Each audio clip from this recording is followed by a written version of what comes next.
Today is September 29th, 2021, 4:30 p.m. Leflore Consolidated School District Work Session. Can we please pause for a moment of silent prayer?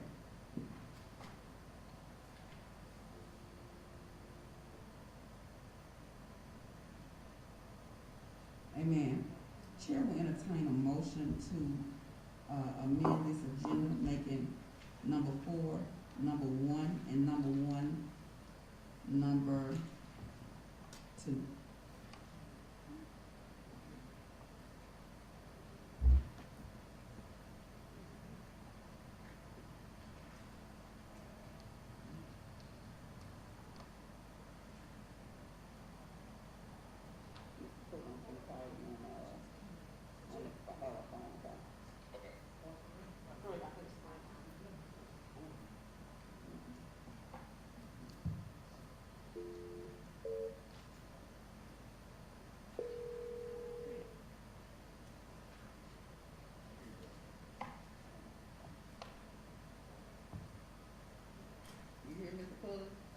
I'm here. Thank you. So we have you on the correct line, okay? Yeah.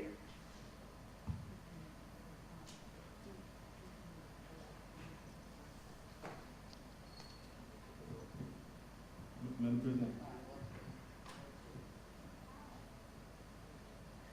can you repeat those changes? I'm sorry. Chair will entertain a motion to amend the agenda to add number 4 as number 1, and then make number 1 number 2. So moved. Second. It's been motioned and second, all in favor? Aye. Any opposed? Ayes have it, motion is carried. Good afternoon, principals. We're so sorry, but we have a visitor today from MSBA, and we will be working with them for almost an hour. So if you guys can log back on at 5:30. Can you all hear me? Principals? Yes, ma'am. You all can hear. Okay, we have we're doing a work session today with Mississippi School Board Association, and they're here from Jackson, so we want to get them back out of this rainy weather, back down the highway. So we have moved them to number 1. We intended for them to be number 1. So it will be nearly an hour. So if you guys can log back on at 5:30. Thank you.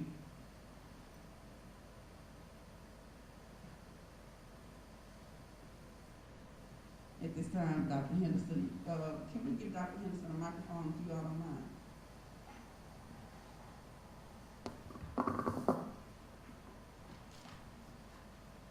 Board members, if you can get your surveys.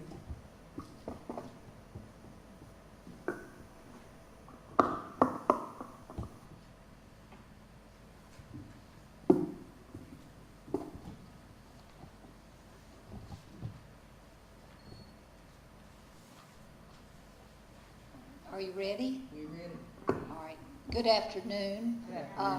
We appreciate the opportunity to be here today. When I say we, obviously I'm here by myself, but Denotris Jackson, our executive director, had another meeting at this time and was unable to come, but she's with us certainly in thought and spirit. So we appreciate the opportunity to be here today. Your board has selected to use our Superintendent Search service for your next Superintendent Search. And I have some handouts I'd like to give you that I can walk you through that I think is a step-by-step process of how we conduct the search. And I think that might help you understand the process, because it is a process, not an event, but a process. And then it might also spur some questions that you might have.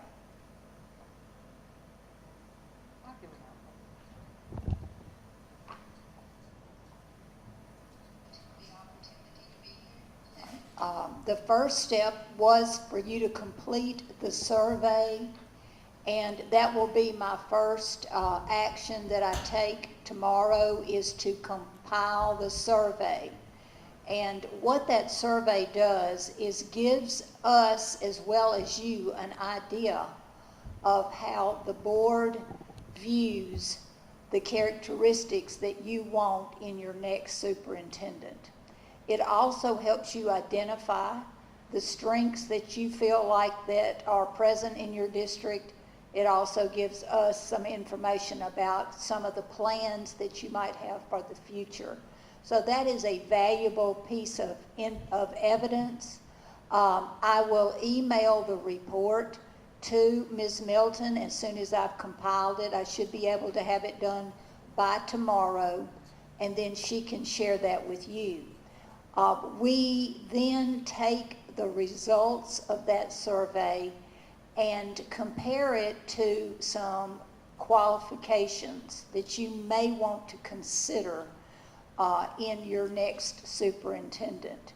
Now, one of the main criteria that we must follow in Mississippi is Mississippi Code 37913, which outlines in law the criteria to qualify to be a superintendent in Mississippi. But in addition to that criteria, we also look at some personal characteristics as well as what you are expecting as far as the prior experiences of your next superintendent. Now, I will share with you that the last few searches we have done, the boards are upping, what I call upping their game a little bit. We have some boards who have said that their next superintendent must have been an assistant superintendent or a superintendent. And then if that person has those qualifications prior to those holding either of those spots, they must also have been a principal in a successful school. So I'm not saying that that's what you have to do, but what we find sometimes in districts of your size is that principals who have not served at the district level have to learn how to function with the big picture view as well as learn how to be a superintendent. And sometimes that seems to be overwhelming. It can be done, but I'm just letting you know that we've noticed that in some of our recent searches that boards have looked at someone who has that big picture view already and can hit the ground running when they're named superintendent. Another area that we are frequently asked about in the area of qualifications is, does the person have to have a doctorate? And that will be up to you, the board, to decide that. We have only had one search that required a doctorate, and that was the Clinton Public School District. They would not consider anyone as an applicant that didn't have the doctorate. Now, I have a doctorate, and I actually taught at Mississippi College, and I started the curriculum and instructional doctorate there. But if you look along the state, the districts in our state, some of the highest achieving school districts have a superintendent without a doctorate. So you can't just point to an individual and say because they have a PhD or an EDD, that makes them more effective as a leader. That's not necessarily the case. So when you're looking at your qualifications, that's something else for you to think about is, do you want to require the doctorate? Do you want to prefer a doctorate, or does a doctorate matter? Looking at the searches we've done, boards tend to look more at how have individuals worked in their prior jobs? What successes have they had? What indicators show that they can improve student achievement? That's what most boards seem to be looking at.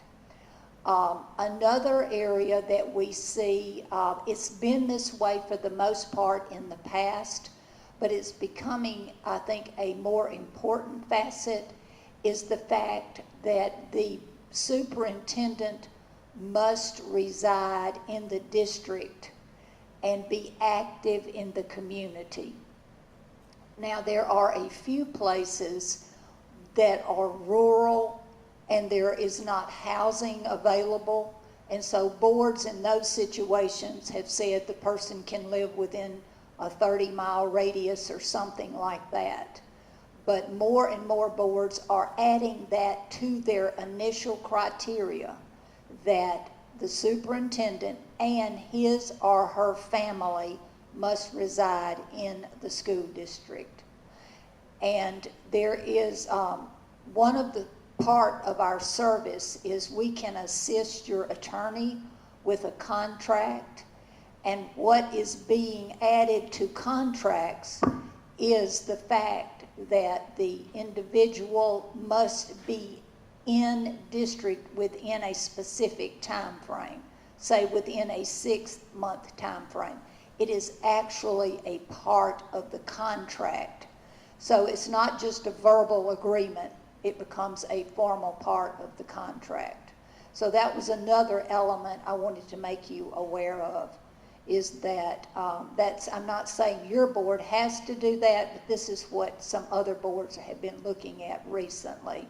And I think that's an outgrowth of the fact that stakeholders feel like they want to see their superintendent shopping in the area, attending church in the area, attending obviously school events, but also events that the community has going on in the weekends.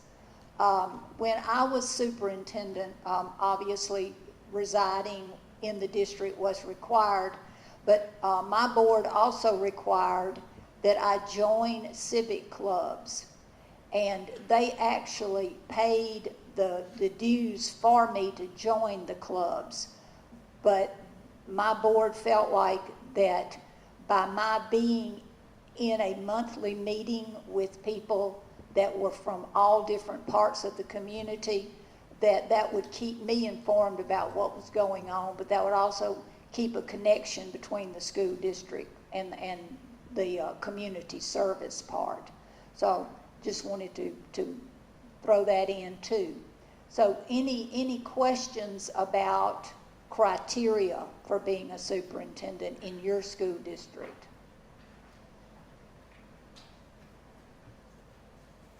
All right, well, that will be one of the first things that we do after I give you back the report. Now, a question that I have for you is, we are going to spend some time today setting the timeline for your search. So is July 1 of 2022 the start date, as far as you know? Yes, ma'am. Yes? Okay. Well, Question. Madam President. what we were trying to do, we wanted somebody to be in place before July 1, because if the superintendent that's here now leaves June 30th, then that really wouldn't give the new person the opportunity to be able to see who they're working with or know anything about the district. So we were looking at, in my opinion, board members, that they could come on as maybe a consultant or something earlier, so they can get a feel of the district and a feel of the people who they'll be working with. I mean, Okay. we know that July 1 is normally the fiscal year, but in this case, someone coming brand new, I think we should hire them earlier. Okay. As a consultant, maybe. Madam President, if I may. Oh, I think Dr. Bailey. Go ahead, Dr. Bailey. Good evening, Dr. English. Hi, Dr. Bailey. Thank you for being here. I concur with Madam President. We do recognize that from a contractual standpoint, July 1 would be the start date. But as she indicated, with the size of our district, and potentially having a newcomer that could potentially not be from the area, asking them to start on July 1 and take on this task is going to be a bit much. Whereas if they could come in maybe 2 or 3 months before then as a consultant or a special advisor, whatever that language is. Okay. I do think that that would be the preferred approach. Well, I remember that was your question when we were on the Zoom meeting. I remember you asked about that. All right, so, but for contractual purposes, we could officially say that they would start July 1, but make the applicants aware that the possibility of coming on earlier on a consultant basis, or whatever you want to call it, would be, is what you prefer. Yes, ma'am. Okay. Dr. Moore. Madam President, if I may. Come on,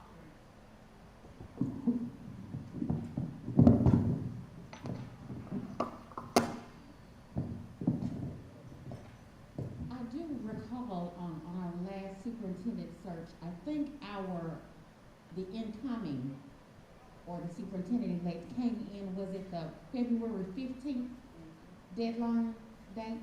I think that person was in place in February.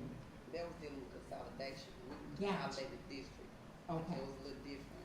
Okay, so with the earliest, could you give us a time limit for an earlier, or the earliest time they could possibly, come on board, rather? Well, you've got a superintendent under contract now. That's correct.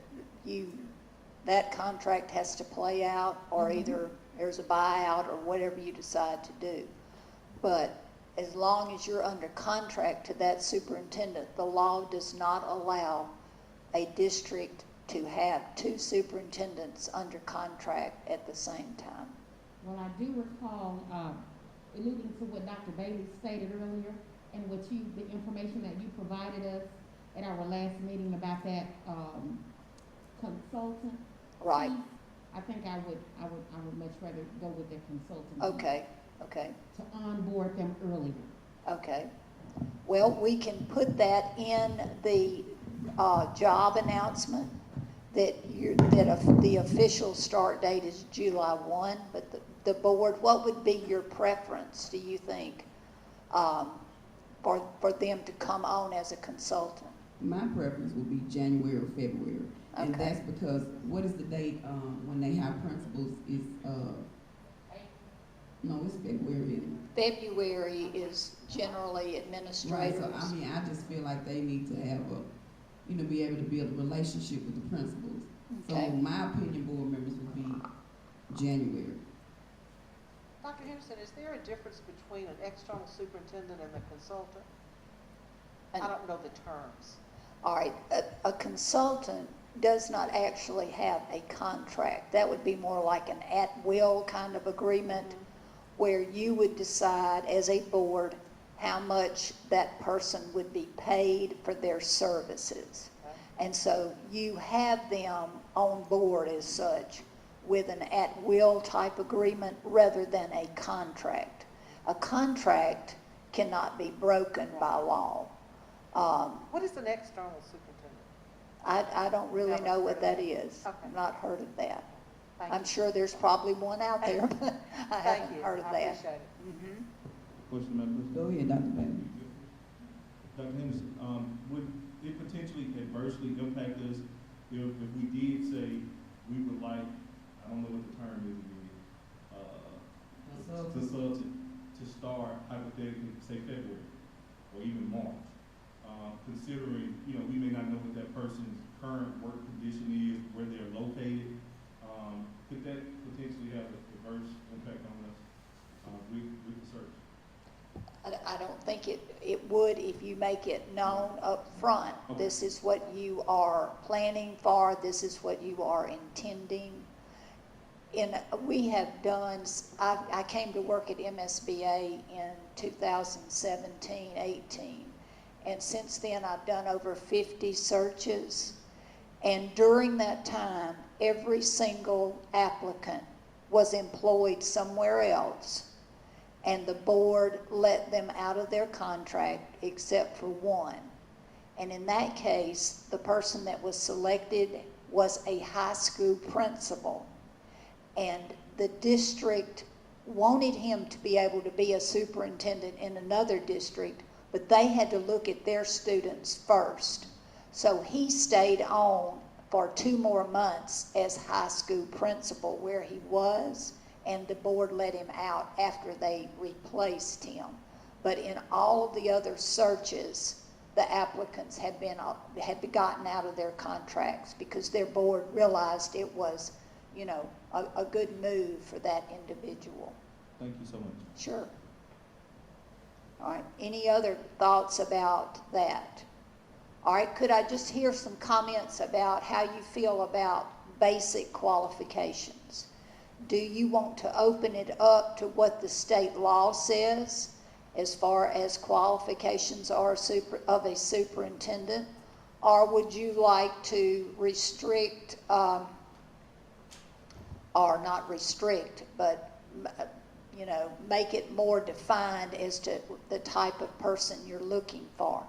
The state law says a person who has been a superintendent or an assistant superintendent within the last 5 years qualifies.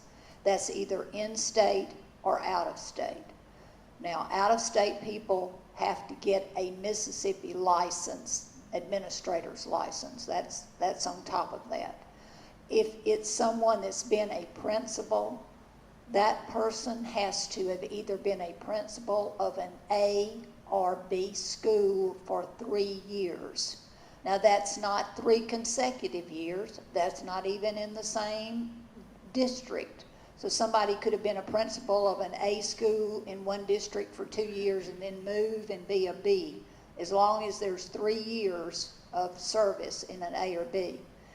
The second part of that is someone who's been the principal of a school and they moved the school up and maintained it for 3 consecutive years. Now, that part has been difficult because of the way the accountability system has been frozen.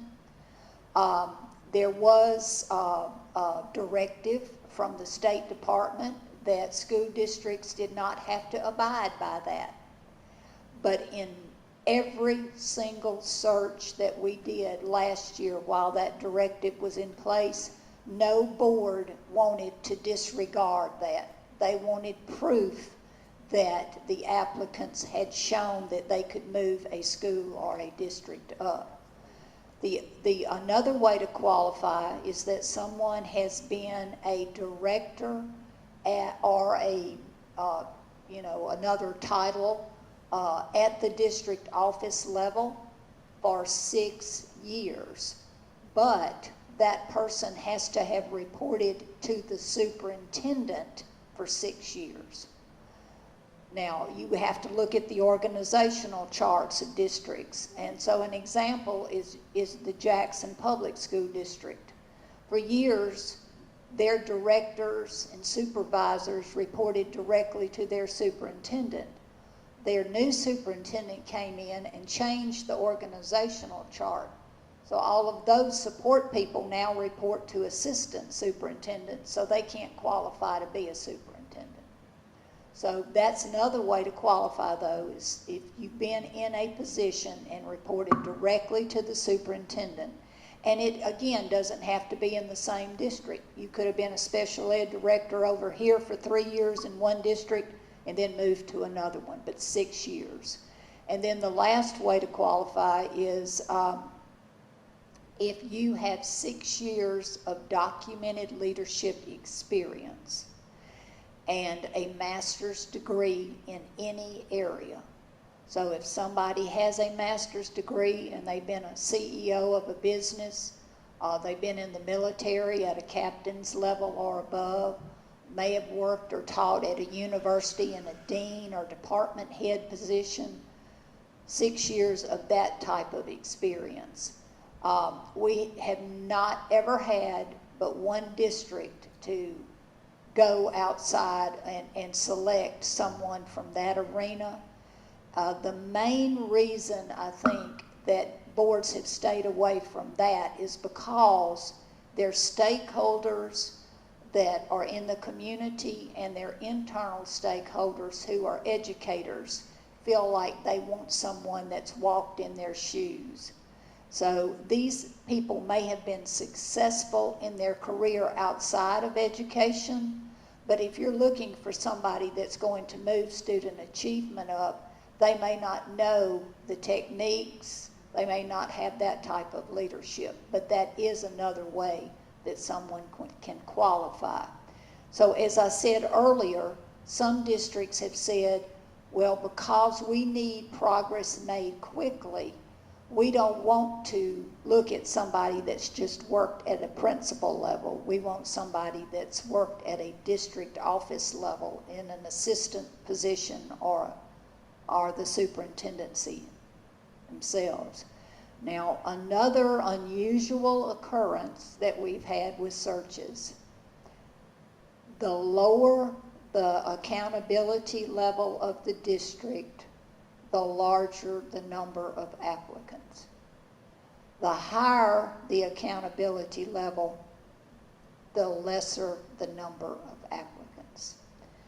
We were working with a very low performing district a couple of years ago, had been an F for several years, and received 25 applications. We were working with 2 districts simultaneously that were A-level districts. Both of them received 7 applications. So that's been something unusual to look at. So that, I think, has been one of the reasons some districts have said, we want somebody that has had district office experience rather than just jumping in and coming from a principal level. So does anybody have any thoughts about that? Do you want to leave it open to what's outlined in state law?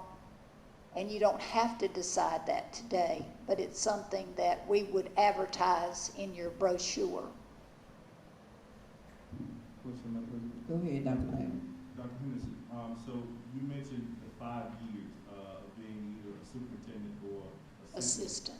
Is that a 5 years total, or within the last 5 years? Within the last 5 years. And it's, if you'll think, Dr. Bailey, the way the law is written, it puts the greatest amount of pressure on the principals because they have to show progress. But you could have been a superintendent in an F school district for 5 years and still qualify to be a superintendent. Thank you. Yeah.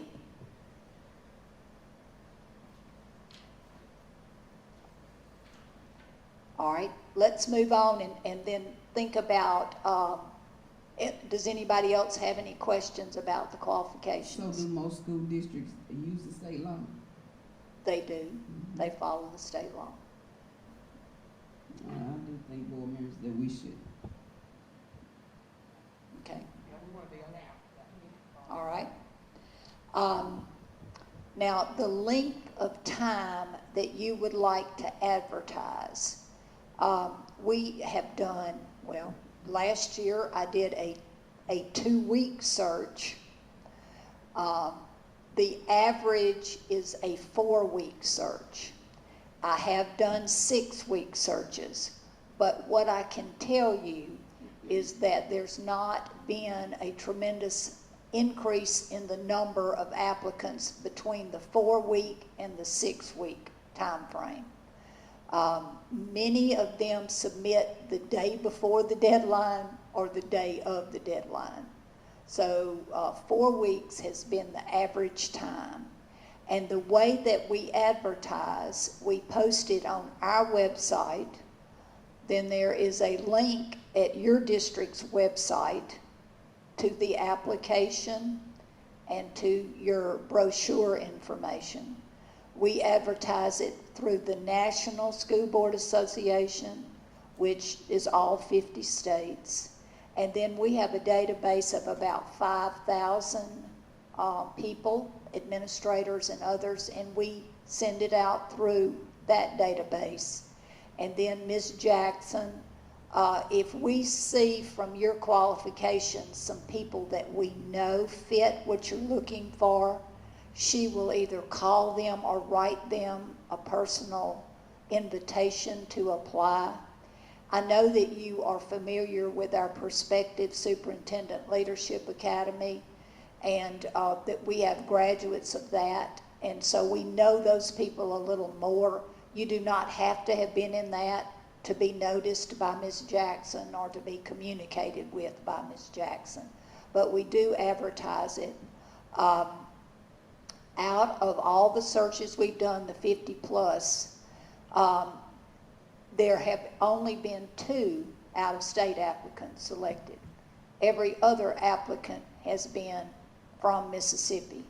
And the 2 that were out of state, one was from Alaska, but he has roots and had grown up in Mississippi, so he wasn't from Alaska. And then the other one was an Alabama superintendent that moved over into Mississippi. All of the others have been from Mississippi.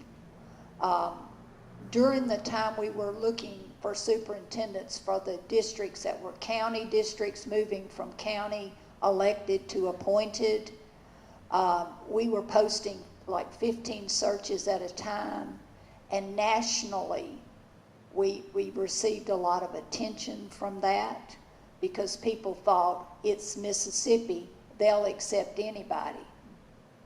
And they don't know that we do background checks and we do Google searches. And so we do our homework. You know, if we were interviewing for one position, one superintendency, and some applicant from the Northeast said that he was interested in the Tupelo job. So I asked him, had he ever visited that district, and he said no, but that he had been on the Mcas Trace a number of times. So, you know, you get to thinking, what is your interest in leading a district if you've never visited? You don't know the school finance of the state. You don't know the state laws, because Mississippi's finance is not like other states. Our laws are similar but not the same, and they do not know our accountability system because every state does not have the same accountability system. So we really do a lot of background work. The other facet of our search service that's been there, but not all districts have taken advantage of it, is that we have a superintendent search team, and we interview every single applicant. And we have a group of questions that we ask, and then we're able to tell you when we give you our final report on your applicants, we can let you know how those individuals did during the interview. And that is important because we're asking questions about the duties and responsibilities of a superintendent. So when you are interviewing, you don't have to do that. You're asking about how they will fit the criteria you defined, and are they going to be able to do what you want them to do for the Greenwood Leflore School District. So that is now a part of every single search we're doing. That's been added in as a part of every single search. And so when we give you your report, you will have that information. There is a misconception still, even though we try to clear it up, that MSBA does not tell you who to interview, and we do not tell you who to hire. That's your job. That's why you make the big bucks being a school board member. You make the decision about who to interview and who to hire. When we give you our report, we will tell you which applicants most closely fit the criteria that you've defined. We will tell you that. If there's somebody that does not meet 37-9-13, we're going to tell you that. Then you'll decide if you want to interview them or if you want to hire them. But we don't go there. We just give you the report. Now, you and one other district will be what we're calling our test cases. We are going electronic. And we will have all documents submitted electronically rather than on paper. So when we come report to you, you're going to have an iPad that we bring with us. Each one of you will have an iPad, and we will walk you through the applications that way. Now, we'll still have a paper copy if anybody wants it, but we're going to try that with your group of people. And that way everything is sent just through the computer. The application, the letters of reference, the transcripts, and most people had already had transcripts sent electronically, but now that will be a requirement. No more paper letters of reference, and that will help because so many times the applicants did not know. They might have asked someone to write a letter and thought they did and they didn't, that kind of thing. So we're going to try that with your board and one other board to see how that works. So do you have a thought about a time frame for how long you would like to advertise? Yeah, 4 weeks. You want to do the 4 weeks, okay? Go ahead, Dr. Moore. I do have one question in your experience with Superintendent Search.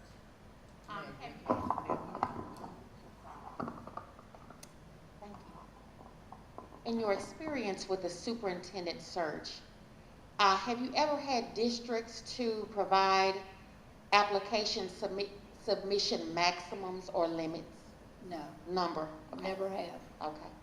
It's just the deadlines. And what has happened sometimes, Dr. Moore, with the deadlines, all of those applications come to me, and I date stamp those.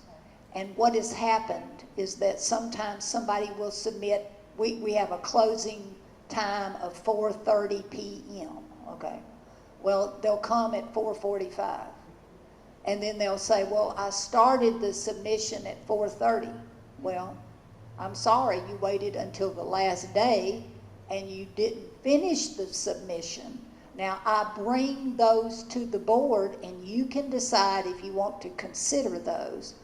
But the way I've looked at it, if you really want a job and you get it in on time, and what would that say to you, the board, about their ability to get the job done and pay attention to deadlines? So that's the only situation that I've had. I've never had one to say we will only take the first 5 applicants or something like that, because you will be making that decision yourselves. When you see the applicant report, you can say we want to take the top 3, the top 5, or we want to interview them all.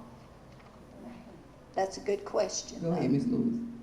Dr. Henderson. Yes, Ms. Lewis. So, in the event we get these applicants and we don't really get anyone that the entire board is satisfied with, then what is protocol? Do you extend it?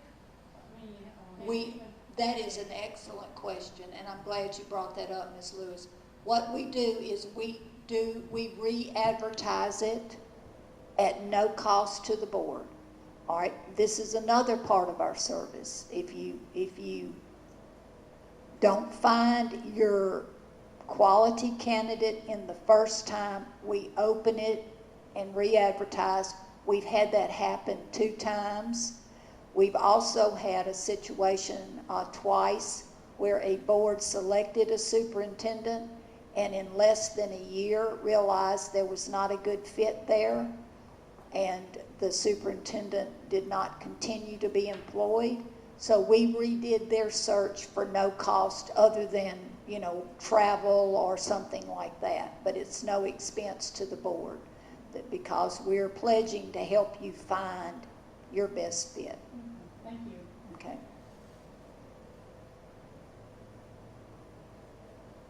All right, so we're going to do 4 weeks. All right, now, do you have an idea about when you would like to start advertising? So let me tell you what else we will do for you before I should have done that before I asked you that question. All right, there are two ways to involve your stakeholders in the search. And because of COVID, we now do one of the stakeholder input avenues through Zoom. What we will do is advertise the fact that you, the board, want stakeholder input. We will do a Zoom meeting with your district office level personnel and your principals and assistant principals. Then we'll do a Zoom meeting with your teachers and your support staff, assistant teachers, the bus drivers and secretaries and food service group, technology people, all of them can be in that group. We normally do that in a late afternoon setting so that all people can be available. And then around 6 or 7 at night, we do a Zoom meeting with your businesses and your parents, grandparents, community members. All right, then we take the input we get from that meeting and put it into a report. Then after we do that, it's face-to-face via Zoom, after we do that meeting, the next day we will post online for 2 weeks an online anonymous survey. And anyone can post and use the survey. It's at our website, but there's a link at your district's website. And it is totally anonymous. It comes to me in a report. And all I see is it will say parent and then say what the answers were to the questions that the parent gave. Or it will say community member or teacher or administrator. No names. I take that, I compile that into a report also. So what you will receive is your stakeholder report that lets you hear what your community is looking for in a superintendent.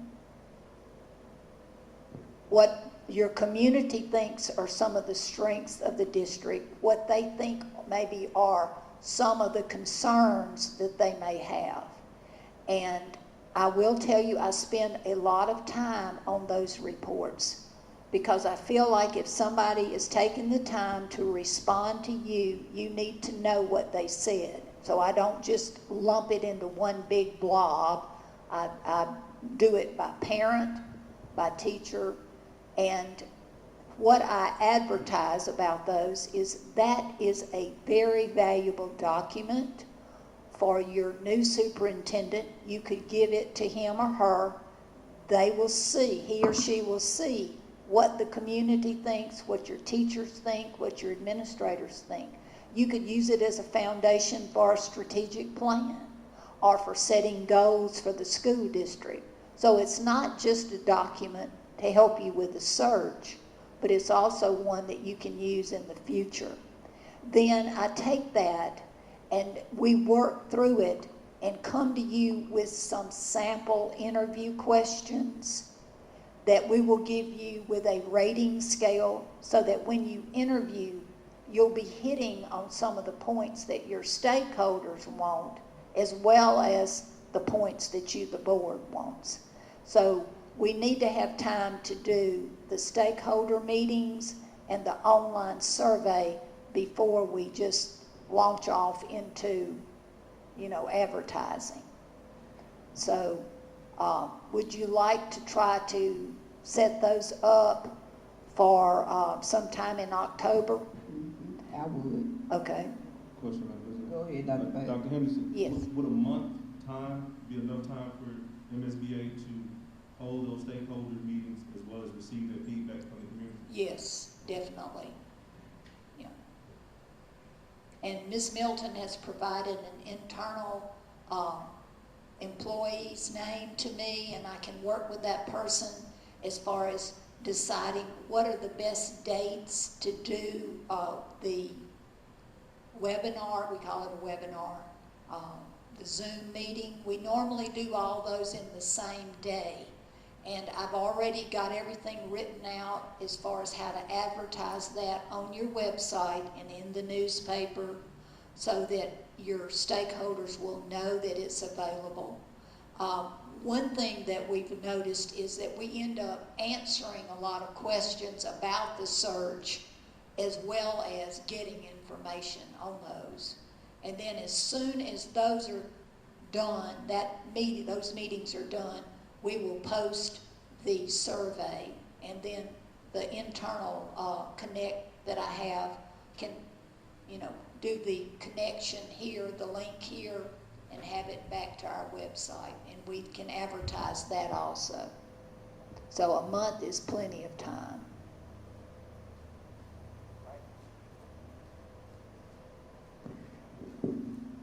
Madam President, Go with ahead, that being Dr. said, I would suggest to my colleagues that maybe consider going live with the receiving the applications November the 1st, but no later than November the 15th. Okay. But again, that's just a recommendation to my As soon colleagues. as possible. All right, so you're thinking November 1 and then advertise for 4 weeks? Is that the earliest? Well, we can back it up if you Because want to I guess advertise we it have to sooner. agree, because we did say 2 different dates. What I'm seeing will be January, but some board members said February. So if it's January, I think October. But if February, then November. Am I correct? It's dealing with the time frame. But does the survey and the online, well, the stakeholders piece and the online piece, does it have to be a month? It's 2 weeks. 2 weeks, thank you. It's just 2 weeks. Okay. So actually, it could all be done in October. Is that right? It could be done all in October, yes. Well, my opinion would be October, but we have to Yes. collaborate, board members. All right, and I want you to have time to, number one, get this report from your board survey, which will be tomorrow, and have time to review that. Because from that, I will give you some suggestions as far as criteria that match what you, the board, have said are important to you. All right, then you have to approve the criteria. Then we take the information that was given to me today on a flash drive. It's information about the school district and the community and some pictures. We'll format it, and we're doing it instead of a brochure, we're doing it in a flyer format that you can see. Some of you have gotten information from MSBA and what's called constant contact, some of the newsletters and things. So you will see all of that information posted that way. But we have to have the criteria approved by the board. Then you have to approve the flyer before we can post it.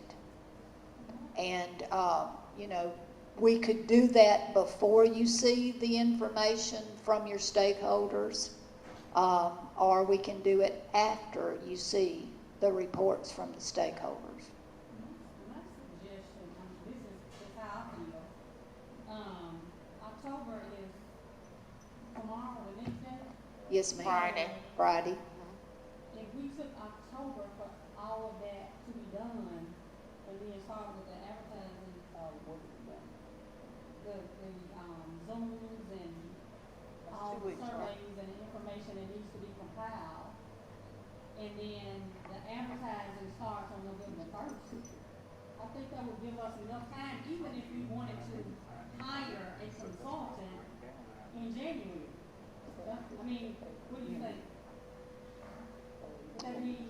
We would, if you do your 4 weeks, you've got to remember you've got you've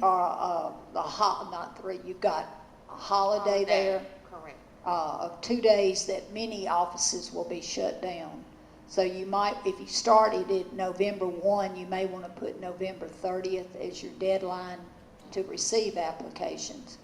Then we've got to have time to do our background checks and to interview the applicants.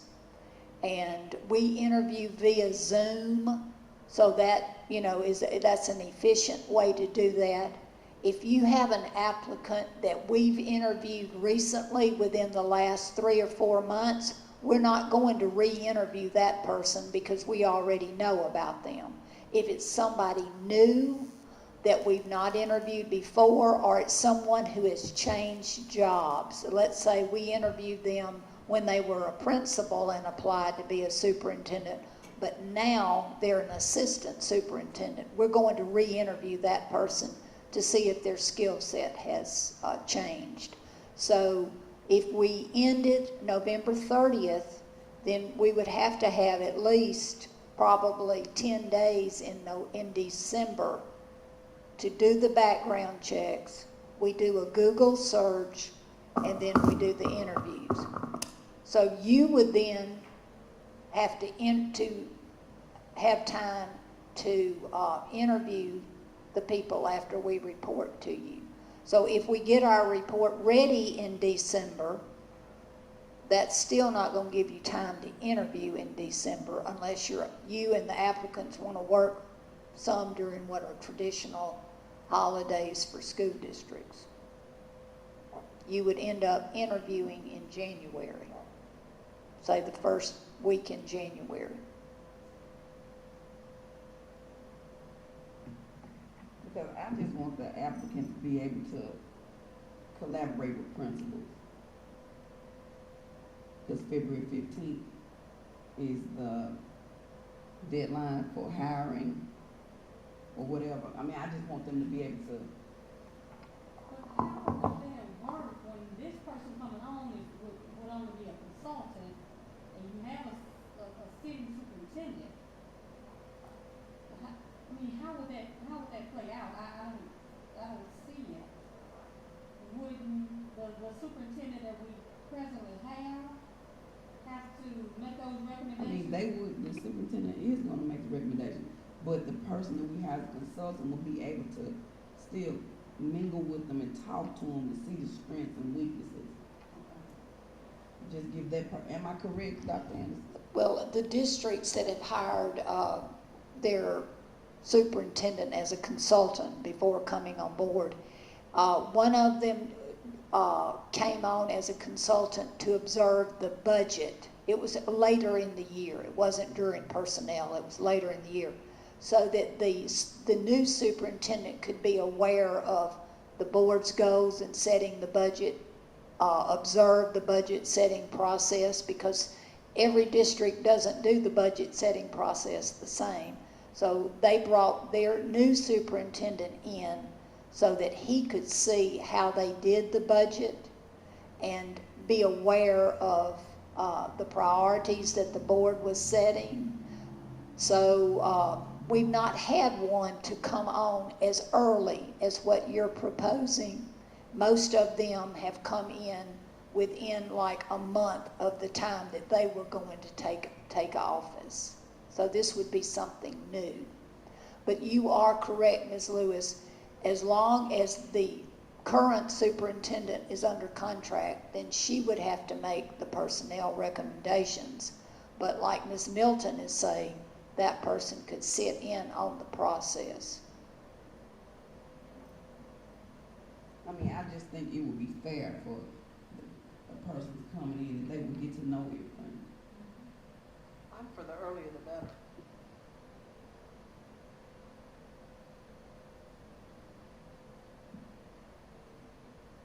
You're saying the stakeholders, all of that could take place in 2 weeks, right? It could. Okay. And you don't have to do that part of the process. I think that's important. That's just an option.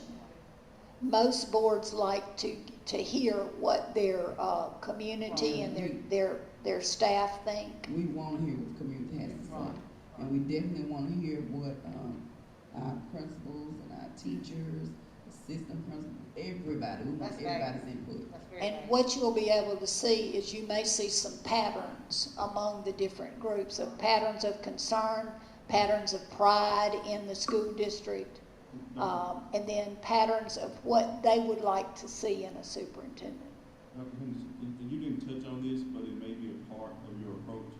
But are our students given the opportunity to share with? All right, they feel? we tried that, Okay, and you're welcome to try it again. okay. But these are some of the comments. Someone who will let us have more parties, you know, someone that will let us have our cell phones, you know, use our cell phones in the room. There was one district that just chose seniors, senior class, and the government and history teachers explained the process a little more in detail to them.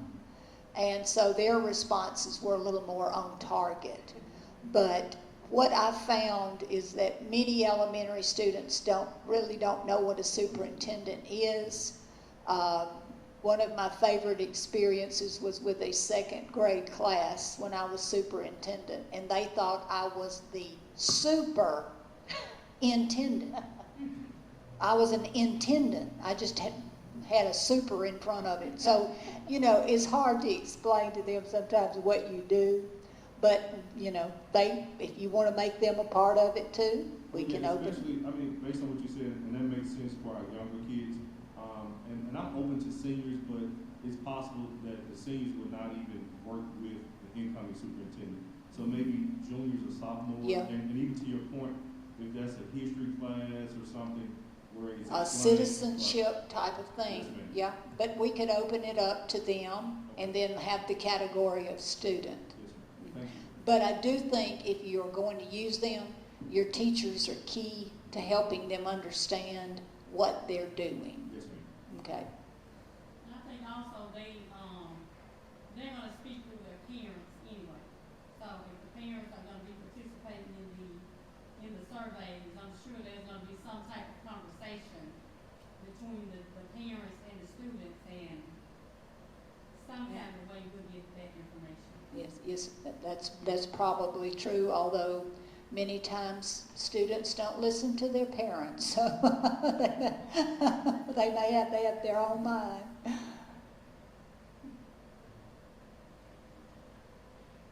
All right, so what I've got is, right now, it looks like you want to advertise for 4 weeks. You want to do the stakeholder meetings, and you want to do the online survey. And you really would prefer to have this complete by December. And I'm just not sure I can get it all done in that length of time, and assure you that I could get it done. I want you to have time to think through the information we're going to give you at the report to decide who you want to interview, because you've probably heard us say at MSBA conferences that selecting the superintendent is the most important job that the board, the most important decision that the board makes. So you don't want to rush, you know, into it. So if you interviewed the first week of January, you would still be able to think through who you want to make an offer to, and then that person could start in February. That's fine. The other thing I might caution you about is, you know, you're going to bring this person on, and, you know, you need to think about the financial obligation you're going to have, because you've got a seated superintendent with a salary, and then you've got to think about, you know, what are you going to pay the consultant. And I think when we get to that process, we can consult you, since you do have that background, in regard to, a suggested amount. Yeah. And we And- can deliberate. And your board attorney and Jim Keith can help with that also, because we have sample contracts, we have sample at-will agreements. Mr. Pulley, can you hear us? Yes, I can hear you very well. I have one question, if the board doesn't mind. Go ahead. And I know this is further down the road, relating to the consultant's contract. Given that the superintendent is still and would still be under contractual obligations with the school district, what services would or could the consultant provide if the superintendent would still have all of the administrative and supervisory authority? This question really is piggybacking on what Ms. Lewis was asking.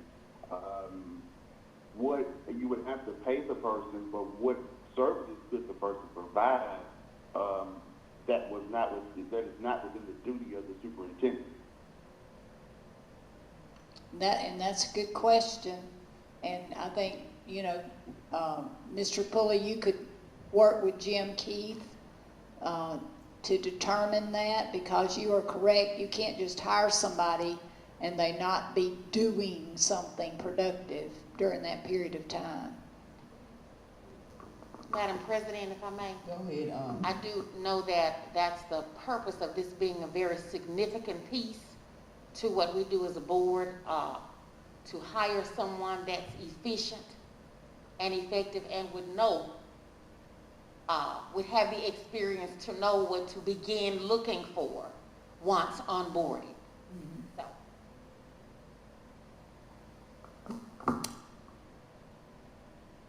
Well, these are untested waters for us, because like I've said, the only experience we've had with boards who've brought somebody on maybe 2 weeks ahead of time or 3 weeks ahead, and not as long of a period of time as you're thinking about.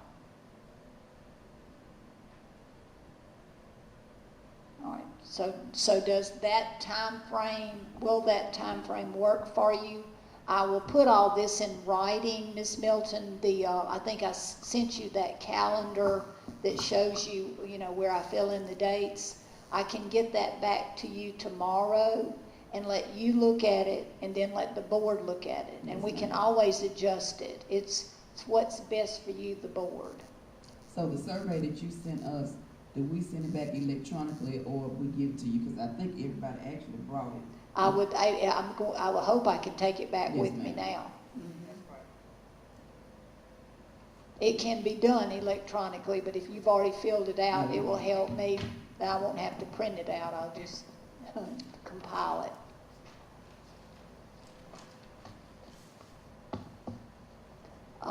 Other things that we can help you with, we do have a communications manager who can work if you have a PR person, or if you don't. We have the capacity to do press releases when you're ready to make the announcement. I do already, like I say, have information about the survey and the Zoom meetings that can be put in the newspaper, can be posted at the school's website and at your district website.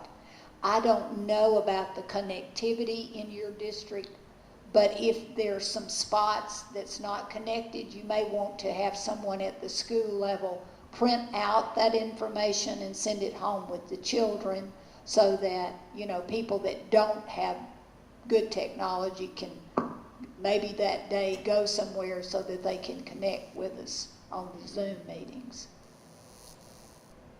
So any other questions about any part of the search?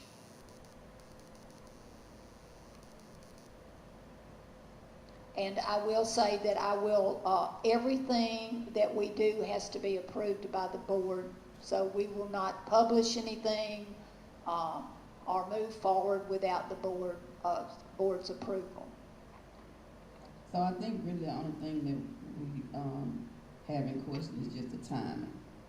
So once you compile that first report and we look at that timeline that you're gonna email us, then we ought to be able to collaborate with each other in this. Okay. Go back And we over can time. adjust it any way that you want to. Yeah.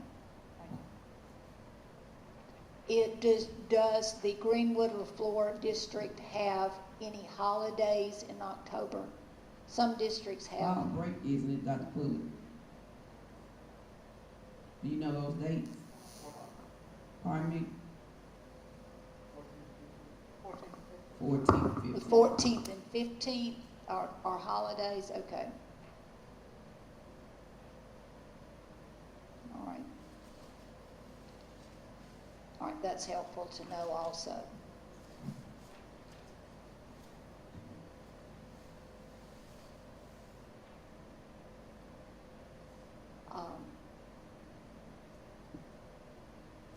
Ms. Milton has my cell number, which I use for my business, so anybody is welcome to call me at any time.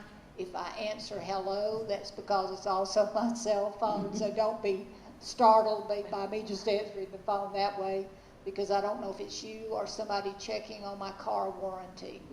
So I answer it hello. So I'm happy to answer any questions I can at any time. Thank you. All right, well, thank you again for the opportunity, and Ms. Milton, tomorrow expect the calendar and the board report, Okay. okay? And if I could get your surveys as I leave, that would be really helpful.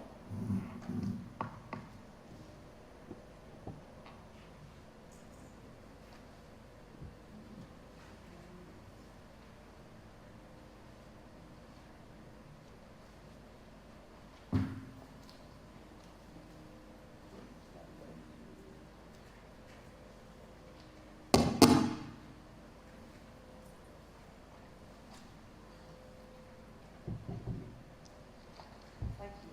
Thank you. Drive safe. Thank you. Thank you so much. Thank you.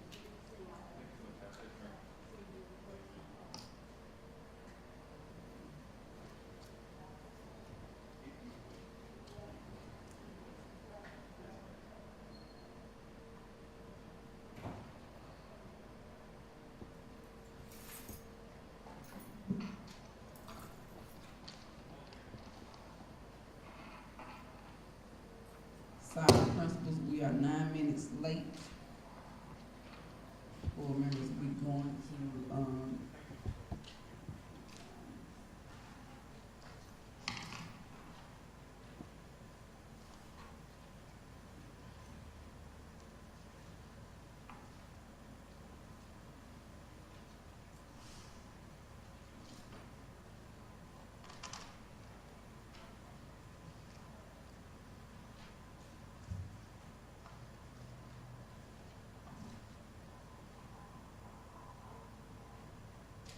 board members, first thing is that we have a, invitation to be a part of homecoming this week. And the lineup, will be at 4 o'clock Friday. And, all board members said okay, except for Dr. Bailey will not be available, so we will be a part of homecoming. We gotta figure out who car we will be driving. Kudos to, Rika Watkins for working so diligently with our young people, for homecoming, and for, Mr. and Miss Greenwood Leflore Consolidated School Districts, as well as those other homecoming queens. Right now, even as we speak, they're having some type of dinner. And, again, just kudos to Rika Watkins. So board,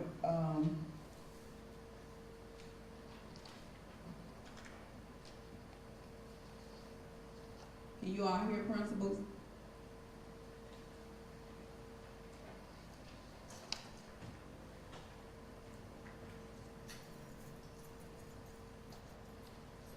Can you all hear principals? Yes, ma'am. Yes, ma'am. All right, so I have a written statement here for principals. When the board receives concerns from parents, we direct all of those concerns to the administration pursuant to our chain of command policy. Even as early as this week, this board has not spoken with any parent regarding issues at the schools. We trust the administration takes all parental concerns seriously and handles them accordingly in a professional manner.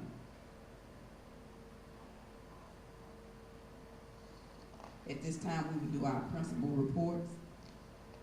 First, we have Katasha Brown, Amanda Elsie, Junior High. Hello, how you all doing? Question, Madam President. Go ahead. Ms. Brown, good evening. Good evening. Are you experiencing similar issues as Ms. Roy as it pertains to plumbing there at the junior high school? Right now, I'm not, the issues that we have are just issues that have to be taken care of in-house with me just having conversations with students about toiletry and all that different stuff, but as of right now, no plumbing issues. One last question, please.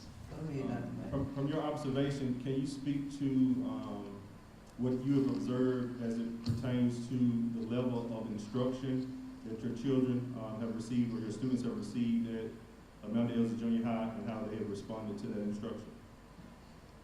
Okay, so what I've observed is, of course, I have a couple of new teachers, but all of them are on board with effective teaching strategies. They are being receptive to the chiefs coming out, providing assistance with the instructional coach. They're using the tablet strategies.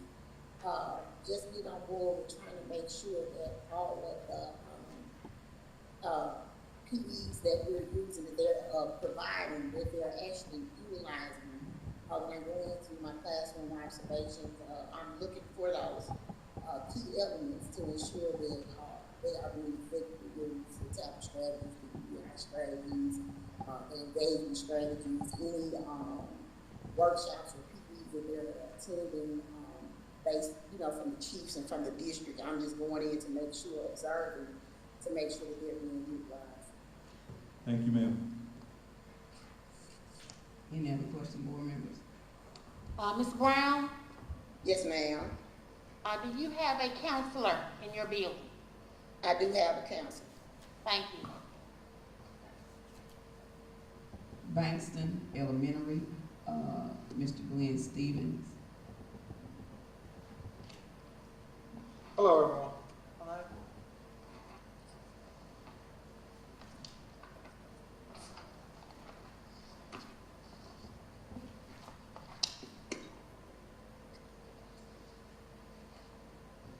Question, Madam President. Go ahead.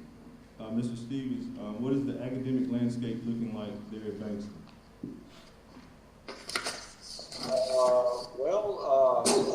I'm not sure specifically what you're looking for, but we have everything's looking pretty good right now. I have a couple of brand new teachers right out of college that are getting a lot of support. My instructional coach is providing a lot of that. Our district staff is doing a great job coming in, providing trainings, doing modeling for them.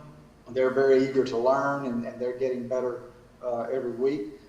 Everyone else is doing well. We had to kind of shift gears a little bit when we went to the virtual option, with teachers getting used to having, last year we were on a model where we had 90% of our kids sitting at home on computer, and 10%, the last part of the year that were in the building, and we've kind of flipped on that this year.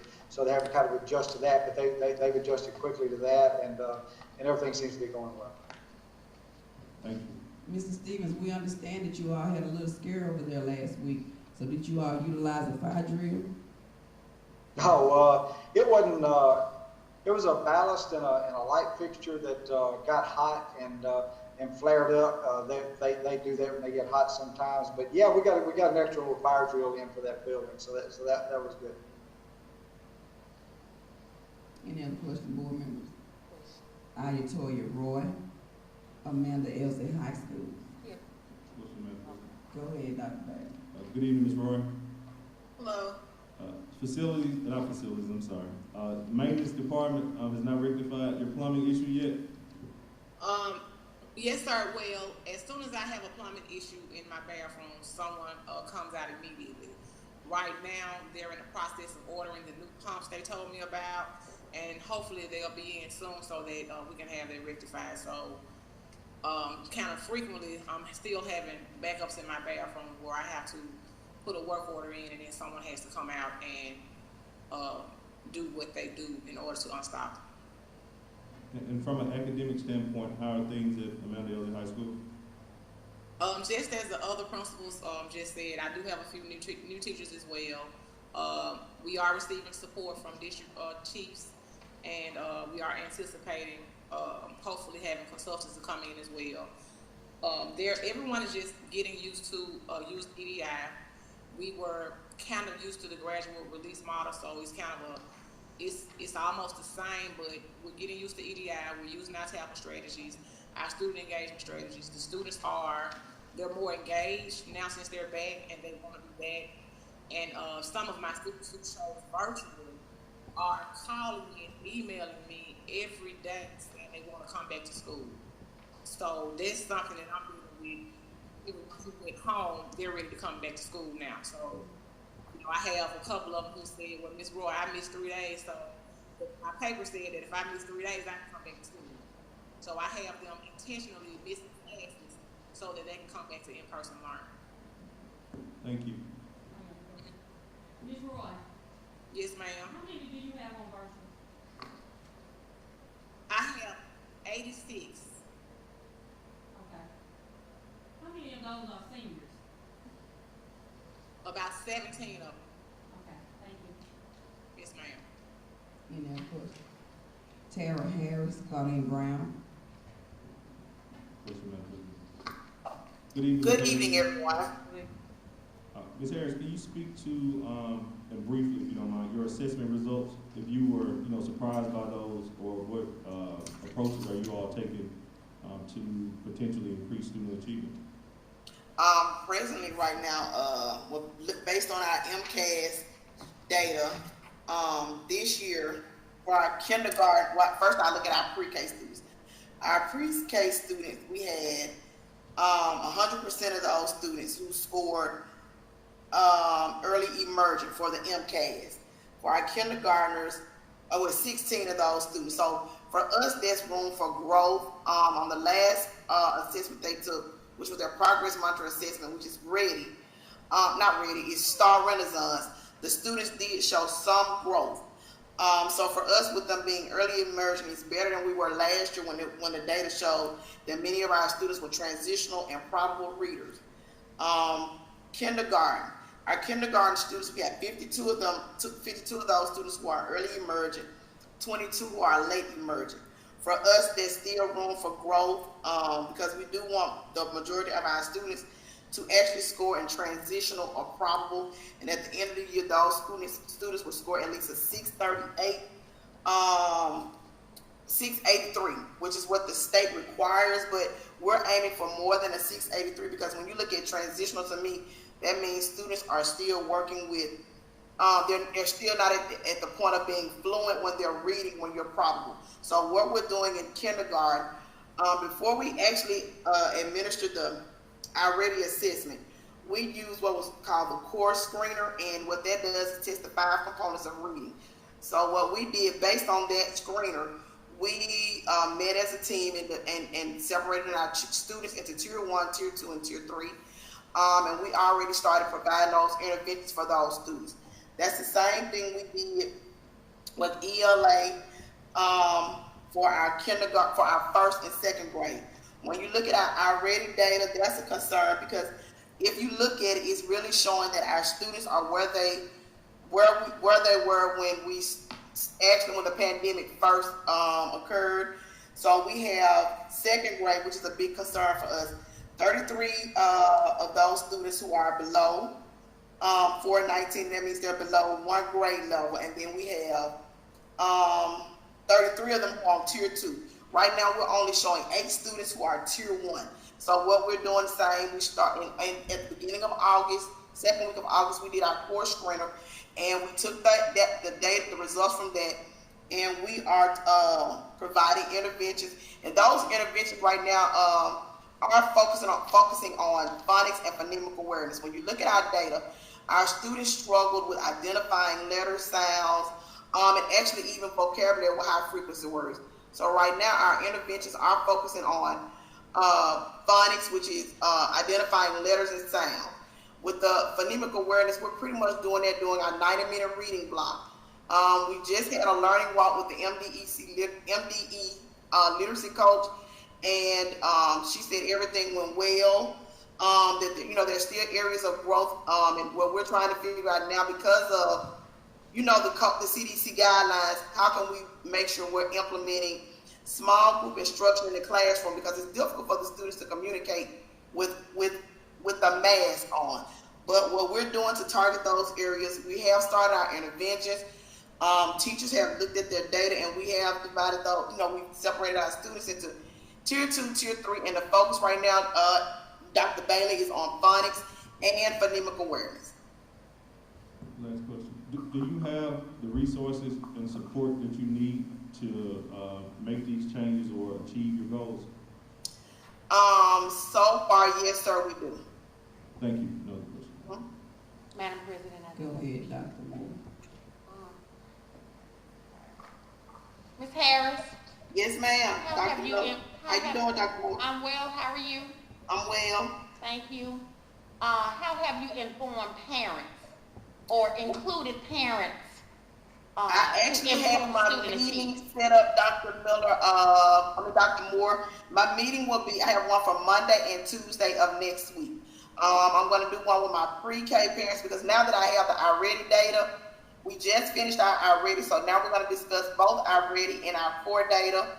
And for those parents who have the students who did not meet their cut score, we've already reached out to those parents to have those MTSS meetings with them.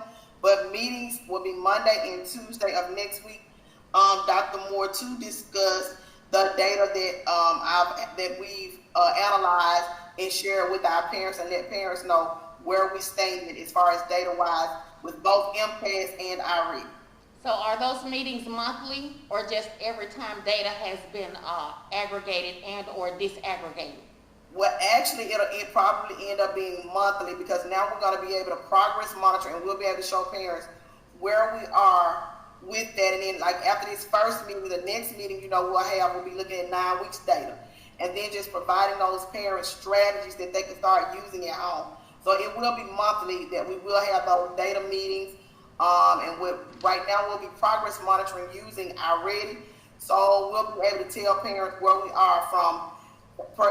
Each month from where we started, how many students were tier 1, tier 2, and then in October when we finish taking our progress monitoring, we'll be able to let parents know if we grew in both. And I left out math, but there's an area that we have to focus on as well, math, in both ELA and math, Dr. Moore. Thank you. Yes, ma'am.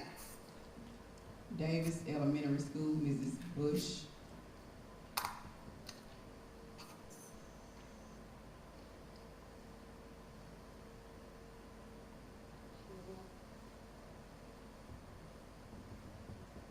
Hello, Ms. Bush.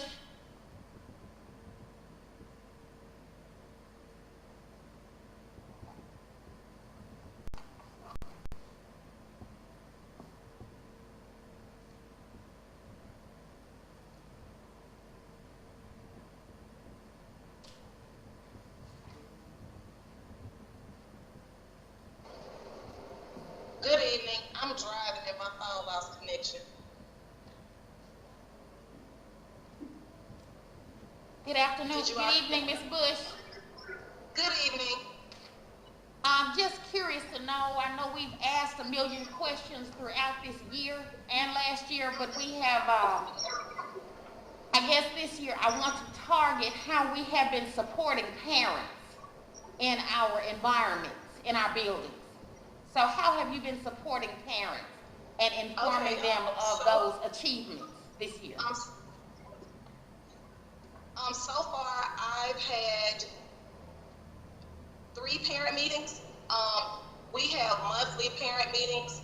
We have one scheduled for next Tuesday. I also email parents weekly, providing them with any updates or changes or anything that's happening at the school. Parents are always welcome to come to the school. And we have an open door policy, and we have a great relationship with our parents at Davis. Thank you. You're welcome. Mrs. Bush, Yes, ma'am. do you have any assessment data thus far? Actually, I didn't quite hear you. What was the question? Do you have any assessment data thus far? Our students have taken their Mcas assessment, but we do not have any 9 weeks assessment data.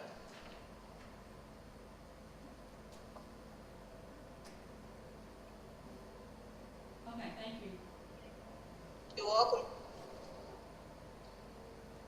Mr. Julius Lucas, East Elementary. Good evening, everyone. Good evening. Mr. Lucas, I see that, you say that you and Ms. Taylor are constantly monitoring instruction by observing 3 classes a day and following up within 2 days. How do you follow up? Well, when I go in, I usually will use my computer and I use our sheet, our observation tool. And with that observation tool, once I finish with that one, I'll email it to the teachers, and I'll also email the administration. After that, within 1 to 2 days, I go in with them during their planning period and follow up with them on some things that they did well. We try to make sure that we let the teachers know the things that they're doing well, but then at least 1 or 2 opportunities where they can receive growth and improve the instruction with, the next time that they're out again. The next time that I go in, those are the things that we'll be looking for when we follow up. I mean, when we go to that classroom again. And so what type of support do you provide? Well, I give them strategies that they can use, making sure that we can improve the engagement of the students. Sometimes it's been just letting them know to pick non-volunteers in the classroom, or ways that they can improve some of the student work so that it looks like the test data. I have gone in and modeled. Also, I have my instructional coach and our assistant principal. They go on in and model and try to help them find different materials for the classroom as well. But then, if there's something that they really need something with, we do get the chief to come in and also help them.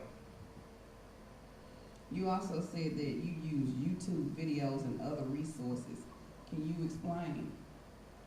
Well, we have vocabulary at the school, and students like to see video when teachers are trying to implement a strategy.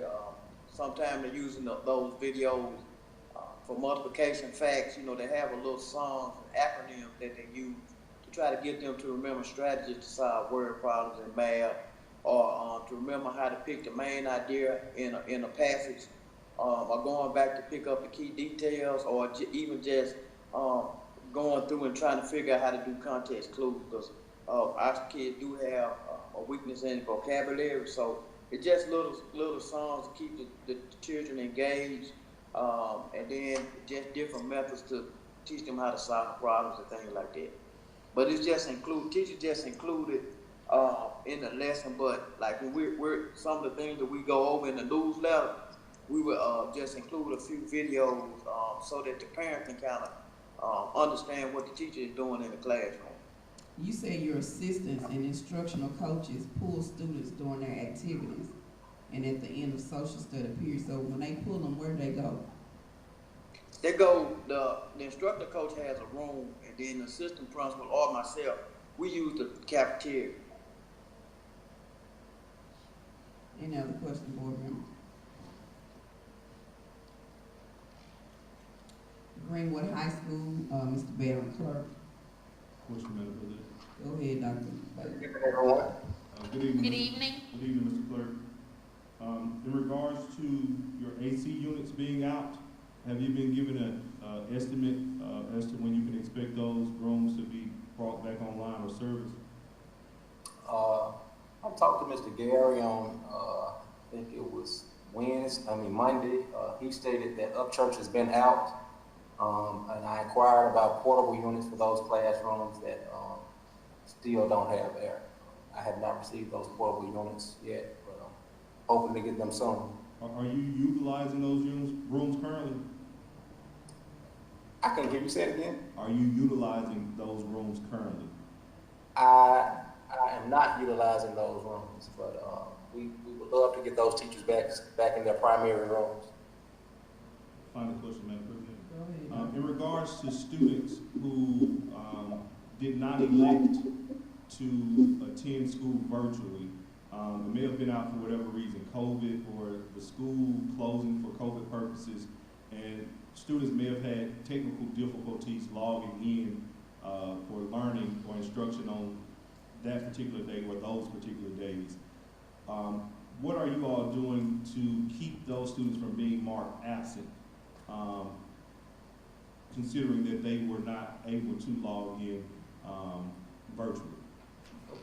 I have my attendance officer, Ms. People, follow up with those virtual students. And a lot of times those students will send me an email, or these people's email saying that they have been marked absent. And as long as they are interacting with Canvas or the virtual link, we do mark them present. We've had some connectivity issues here, so sometimes it's not the student's issue, it's our issue. Thank you. Mr. Clerk, can you please explain to this board how you contact trace? Yes, ma'am. Any student that has come in contact with an individual that has tested positive for COVID during their lunch period, we let them know that they need to quarantine. Because if the teacher in the other periods will attest that students kept their mask on during the entirety of the class, they don't have to contact trace. But during lunch period, all students take off their masks to eat. So we contact trace all of those students that are in that lunch period class, or if they are part of, or if the student that tested positive is a part of an activity, an extracurricular activity.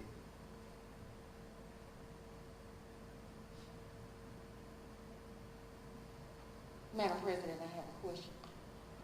Okay, go ahead, Dr. Moore. Mr. Clerk, Yes, ma'am. do we currently have any students receiving special services that are virtual? As relates to what? Any students that may be in our special services program? Oh, yes, ma'am. We do have some of our exceptional education students that do that are on virtual. Yes, ma'am. Are they fully virtual? They are. How have we supported them and their parents? Well, the self-contained classroom has 3 individuals in that classroom. If a student cannot interact with the computer, we provide them instructional packets, and the teacher is in constant contact with the parents of those students. Are these students tested? They are tested, aren't they? They do have an end of the year assessment, yes, ma'am. Okay, and I'm just wondering if that virtual setting for them is that most effective? For me, the traditional setting is the most effective for all students. Thank you. Mr. Carter, Yes, ma'am. is that 86% that's for staff? It is. What are you doing to increase that? We're offering incentives to our teachers for attendance, but a lot of it, we've had many of our teachers that had to quarantine, so that percentage includes the days that many of our teachers had to quarantine. Question, Madam President. Go ahead, Dr. Bailey. For clarification, Mr. Clerk, you just said you're offering teachers incentives to come to work, and they also receive a salary. Yes. Do you not find something wrong with it? I mean, we're trying to find many different ways to increase that our teacher ADA, and it's just small things. It's dress down on Friday, things like that. Thank you. Greenwood Middle School, Mr. Kevin Mays. Good evening. Good evening.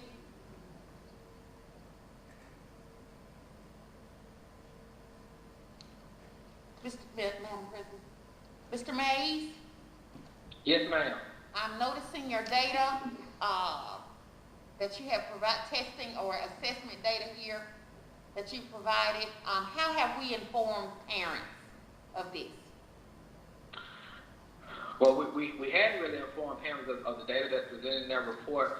Their report data is our tri-weekly data that we have been administering tri-weekly exams to gauge student learning moving into the 9 weeks exam. And so what we usually report to the students know the data, but what we usually report to the parents is once we get a 9-week data grade. And so the bi-weeklies are the assessments that we give to try to inform our learning for the students and to be able to make adjustments before we sort of give them a summative assessment, which is what they get at the end of the 9 weeks.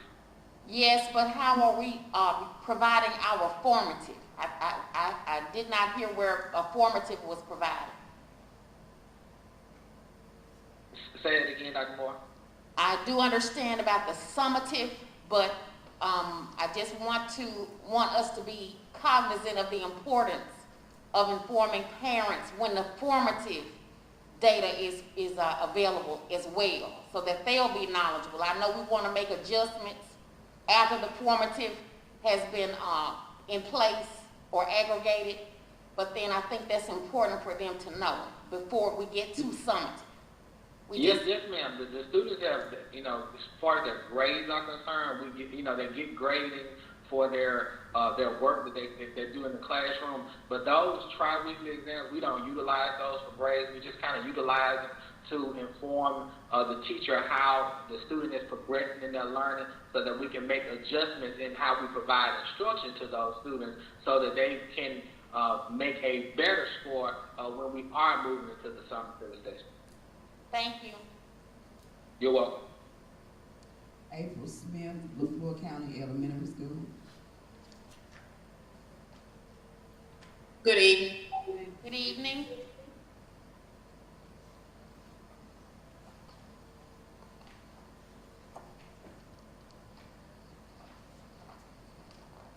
Ms. Smith?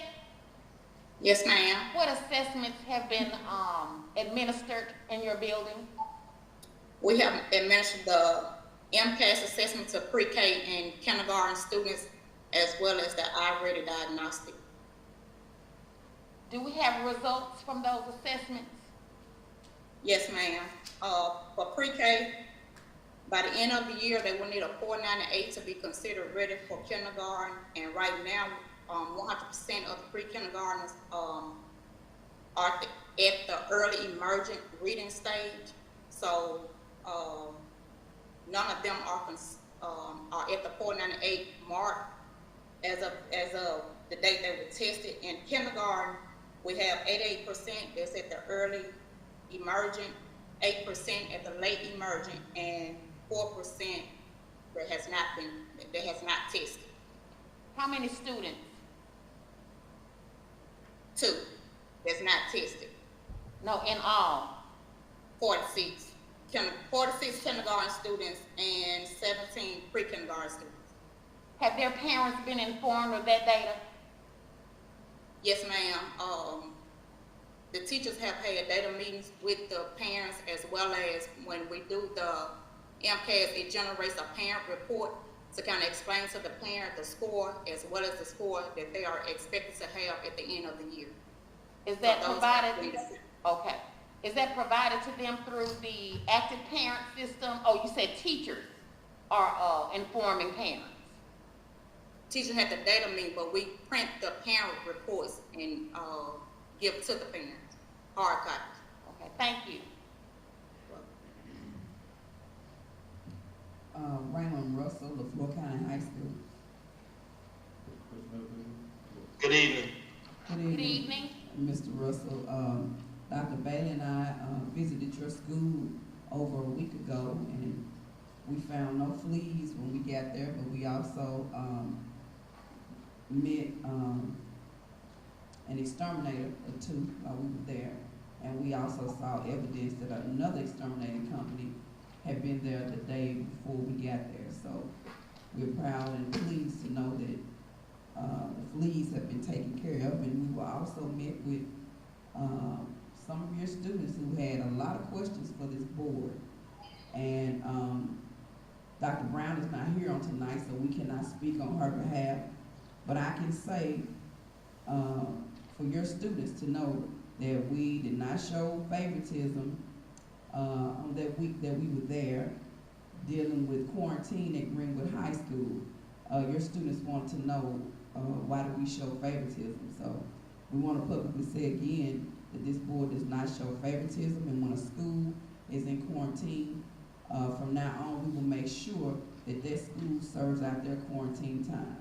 Could you make sure to let your students know that? Yes, ma'am. Thank you. Dr. Bailey. I have a question, Mr. Russell, but I also have a statement to kind of speak to what Ms. Milton mentioned. I do personally appreciate the students speaking out as to their concerns, and honestly, I was shocked that they even watched the board meetings. And Ms. Milton can speak to that as well, where they identified us during board meetings. So I certainly appreciate that. If possible, can you speak to the current condition of your facilities at Laflore County High School, specifically those that had challenges because of the pest infestation? Yes, sir. Currently, we are on a schedule to be sprayed by the exterminator twice a week. The next day the exterminator comes in is tomorrow evening after the campus is closed down. And from my understanding, they're going to spray the buildings again. They're going to spray outside of the buildings, and they're going to spray all of the grass. And after Thursday, they're going to come back Saturday and repeat that same process. From my understanding, the process is it's a continuous spray to get rid of the larvae, the eggs, and fleas. Also, I did a little research on my own. The gestation or the hatching of the fleas are sporadic, so they have to continue to spray in order to kill everything. Right now, from my observations, the buildings are free of the insects. On the outside, when the kids are transferring from room to room, it might pick up one or two. But all of our teachers have countermeasures in place in order to ensure that our environment is conducive to learning. Thank you. Mr. Russell, Yes, ma'am. what has been done to keep those pets off the campus? Yes, ma'am. Currently, our maintenance department has sealed up. It's an echo, I'm sorry. Currently, our maintenance department has sealed up all of the openings underneath our buildings to keep the animals from going underneath the building at night or during the day to get out the sun and the elements. Also, our custodians are working diligently to remove all food items or food sources from around the building in the evening times to keep the animals from coming on campus and having a food source so they won't come on campus. Have you received any help from Laflore County? I'm sorry, explain it. Have you received any help from Laflore County from their animal service? Oh, yes, ma'am. The canine rescue unit came out and set traps, and from my understanding, they picked up at least 4 or 5 puppies from the problem, and we haven't seen any stray animals on campus lately.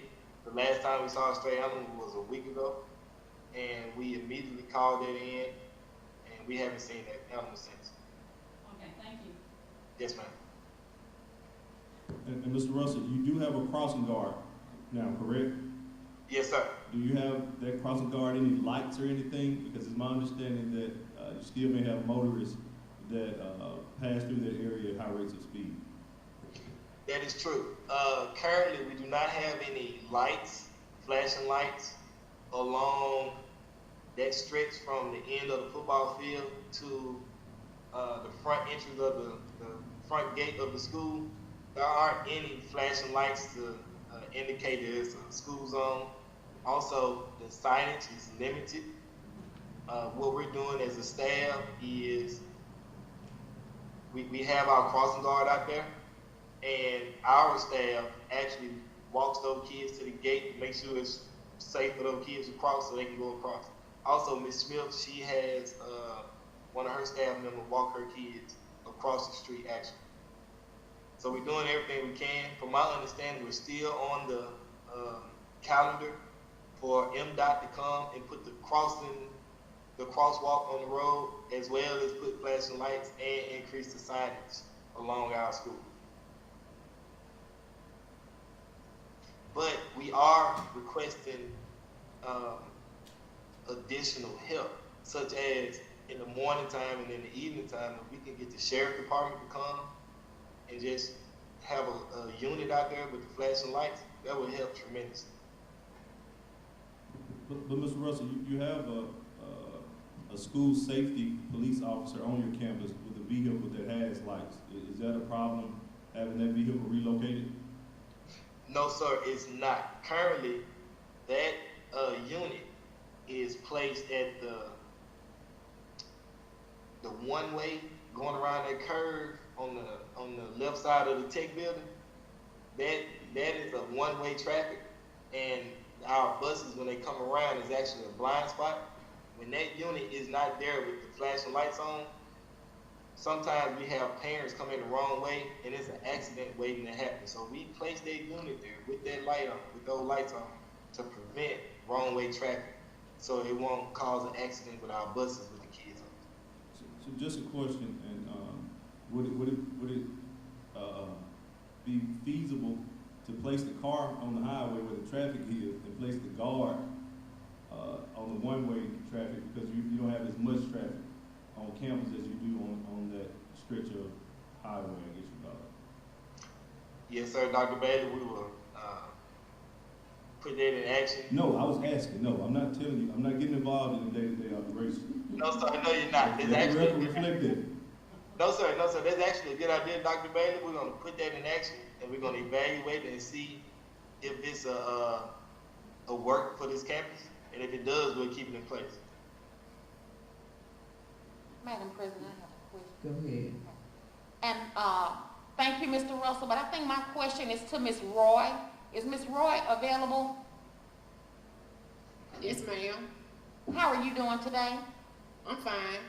I'm just asking, I heard Mr. Russell talk about the guard, and I'm saying this not to you as a crossing guard issue, but how many walkers do you have coming to your building from that neighboring housing community? Do you have a large number of walkers? No, ma'am, I don't have any who walk to school at this time. Oh, okay. So the students in that neighboring housing community, they are picked up by bus? Yes, ma'am. Okay. All right, thank you. I was just wondering, was that an issue for you? No, ma'am, it's not at all. We don't have any students currently walking to school at all. Okay, thank you. Yes, ma'am. Valerie Williams, Threadgill Elementary School. Good evening, everyone. Good evening. Good evening.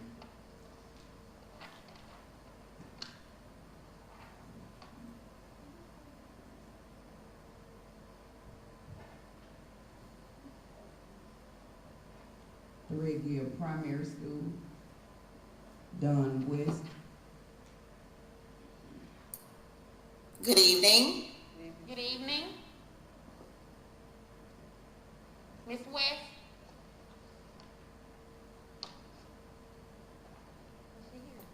Yes, ma'am. Oh, okay. I see that you have data available.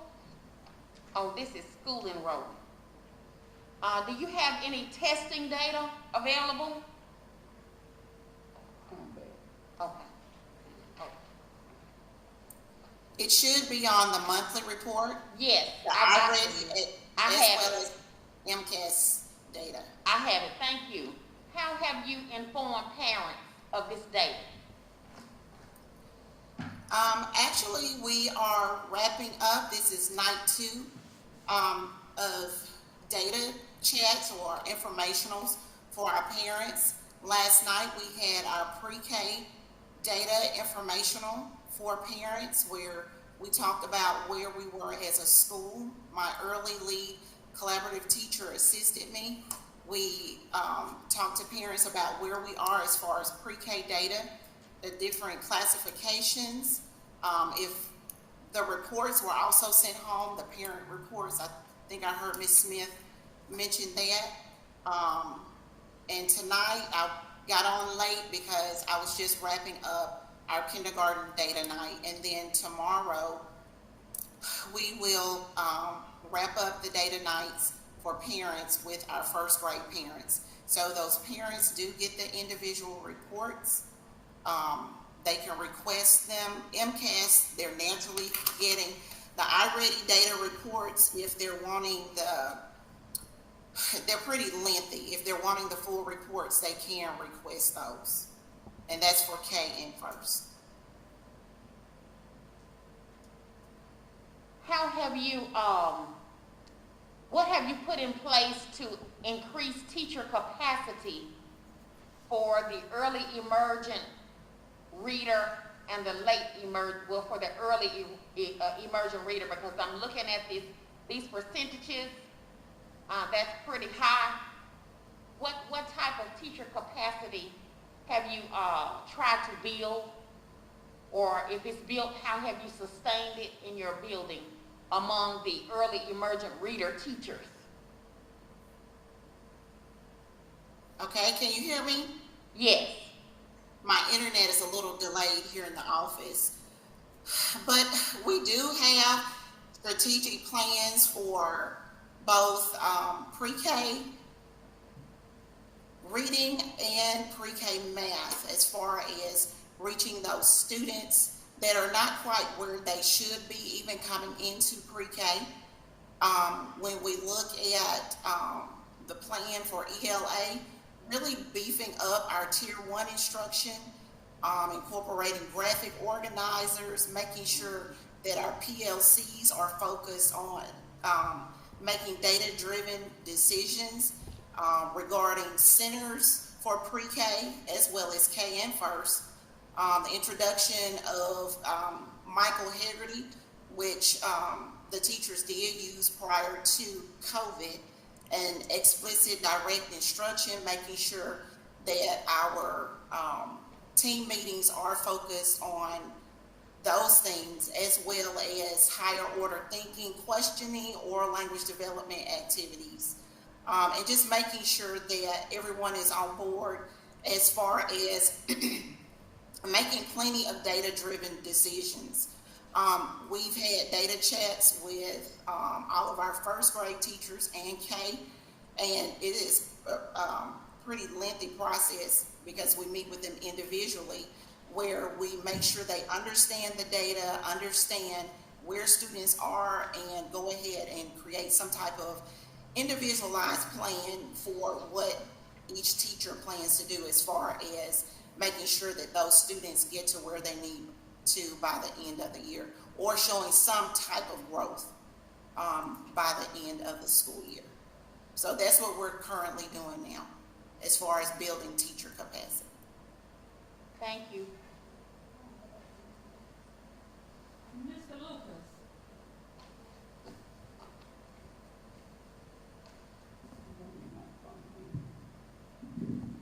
Mr. Lucas. Yes, ma'am. Do you have a crossing guard? No, ma'am, we don't need one. Our students pretty much catch cars. They don't really walk home.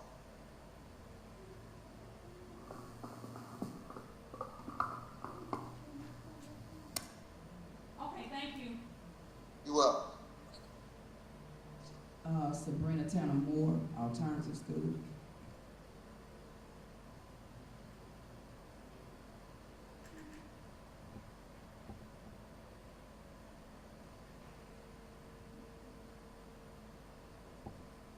Ms. Moore.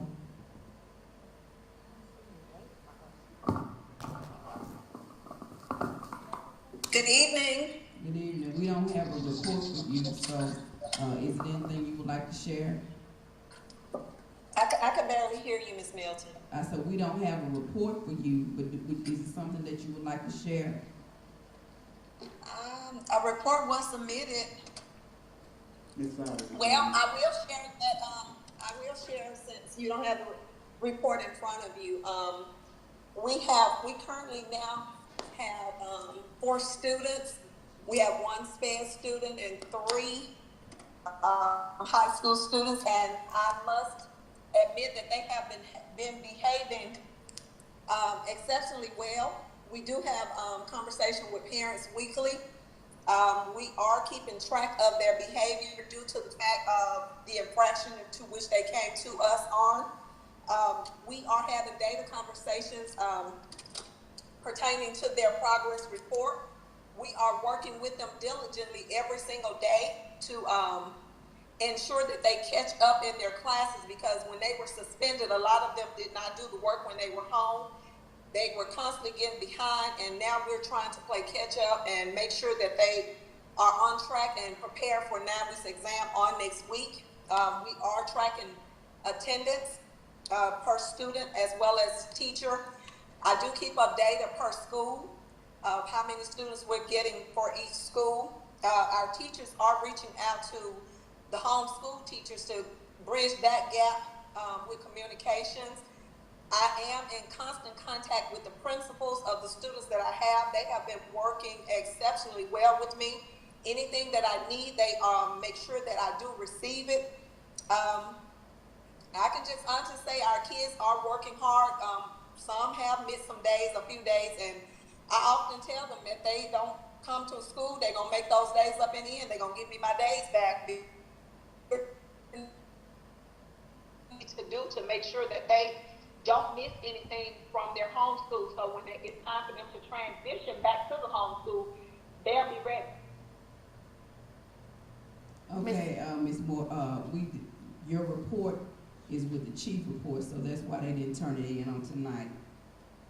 Yes, what are your hours of operation? From 7:30 to 4 o'clock. For your students? With students, it's basically from 7:30, and they don't make it there until about 7:45, sometimes 8 o'clock. Till through the week, they leave about 2:15. On Wednesday, and their time varied depending on the bus driver. If they're short a bus driver, she has to come and get them maybe 10 to 15 minutes early. Our students do leave on Wednesday around 1:30. So my teachers will have time to have a planning period, as well as we get prepared for the district PD sessions. So that is our time. It's flexible each day depending on the bus driver. Okay. Mrs. Moore? Yes, ma'am. In what ways have you reached out to parents? We reach out to parents weekly by phone. I specifically talk to parents. Every last teacher in my building, it is mandated and required that they talk to parents. They have to turn in a parent contact log, and they have to speak to the parents pertaining to academics as well as the students' behavior. I do talk to parents during the intake meeting. I invite them. They are cordially invited to my building. I have an open door policy.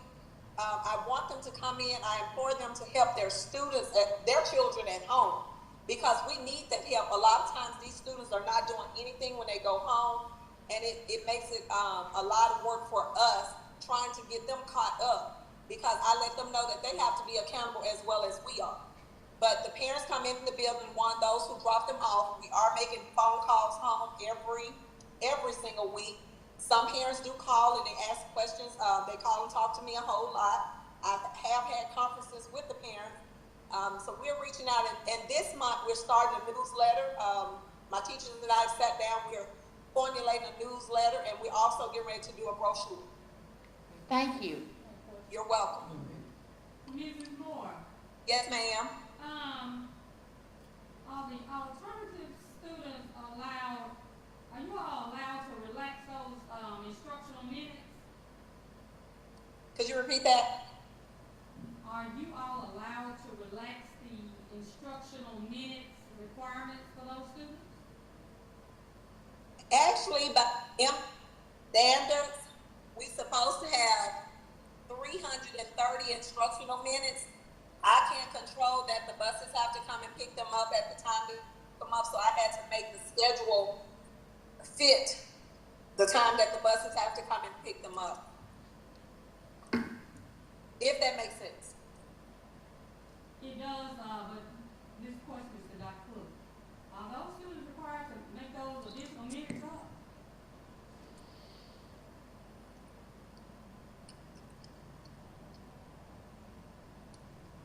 instruction, for, every student is 330 minutes. Okay, thank you. All right, principals, once again, I would just like to reiterate that this board has not spoken with any parents regarding issues at your schools. And if this board receives concerns from parents, we will direct all those concerns to the administration. Thank you, and you all have a good evening.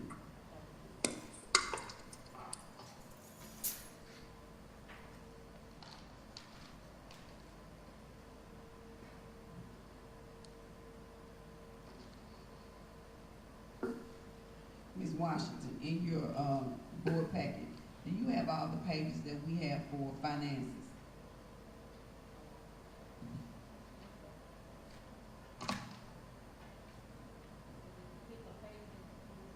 I'm just asking, do you have the whole, Ms. Flowers, do you know if Ms. Washington has the entire board packet that we have dealing with finances? Ma'am? But I'm saying for board meetings. I'm talking just any time. Okay, so could you make a note to, the request from the board to Dr. Brown that Ms. Washington has all pages dealing with finances, so that when we want to ask a question, we want to tell a page number, we want Ms. Washington to have every page that we have dealing with finances from now on. All right, board members, if you could take a look at your agenda for the work session. Let me find mine. That's work session. I want the one for School board meeting. for the board meeting. Regular board.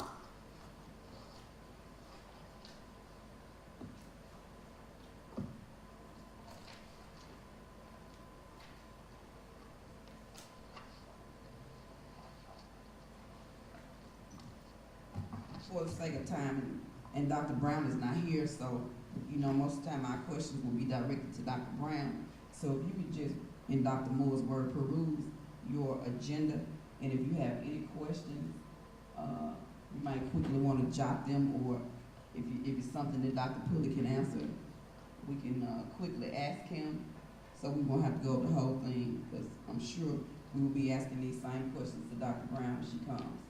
So if there's anything specifically, so we won't waste time. And then we can go on with the work session agenda going for consideration of executive session. Madam President? You say you want to go to finance? I'm just saying so we won't waste time doing the whole So thing. we can go on down here and we have something Wherever down you the want to line. go. Yes, ma'am. Yes, Madam President. Dr. Pulley, I understand about the recommendations for consultants, and I just think that given our history of having a problem with our academic performance, I would like to, if this is possible, I would like for each of the consulting agencies that applied to the RFP, for the board to have time to be able to hear what they might have as a presentation. Is that possible? I mean, this board is unique in the sense that every person on here is an educator, either a former or a present educator, and all of us, I'll speak for myself, but I know my colleagues believe this too. Our number one priority is the students, and our academic performance before COVID, during COVID, after COVID, is not something that's acceptable. And I am not going to support something that doesn't have good results. So I'm asking for each of the agencies that applied for the RFP be given time to present a short presentation to this board.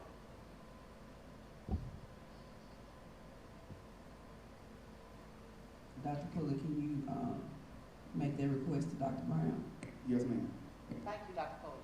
And could you email us tomorrow to let us know what our response is? Yes, ma'am. So could we be privy to the list of people who, that you got RFPs?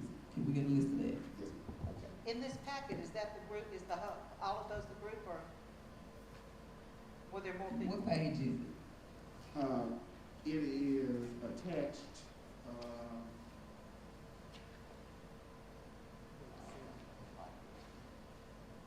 it's the separate, attachments. And on the back, it has the, bid analysis results. And so on that page, it does list each of those, vendors that, submitted. So this is the complete list of vendors? Yes, ma'am. Okay, so on each of those? Yes, Okay. ma'am. That's what I'm asking, Madam President, it's, So they we don't have already have- numbers, they don't have page numbers. They were at the very top of our packet. Okay. It's a And separate- and the reason why they were separate, because the deadline, to submit was, September 27th at 10 a.m. And the RFP selection committees all met on yesterday. Yes, sir. And so, the packet was already out, but we made sure that we completed it so you all could have this too. Thank you. Y'all see the board members, in specific, okay. Go ahead. Okay, Dr. Cooley, if you would go to page, this is on, recommendations. 371 is the top number page, 397 is at the bottom.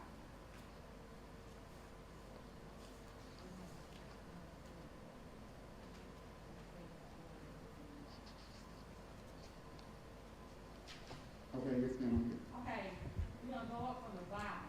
Okay. So that third school up, the second person, is that, person employed in another position in the district?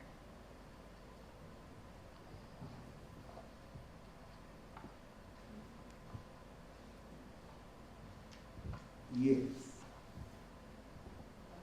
Yes.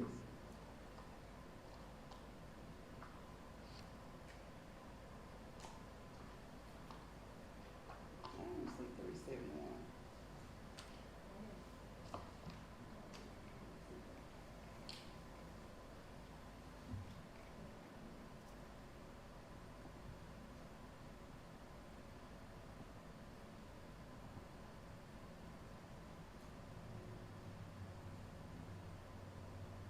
Teacher?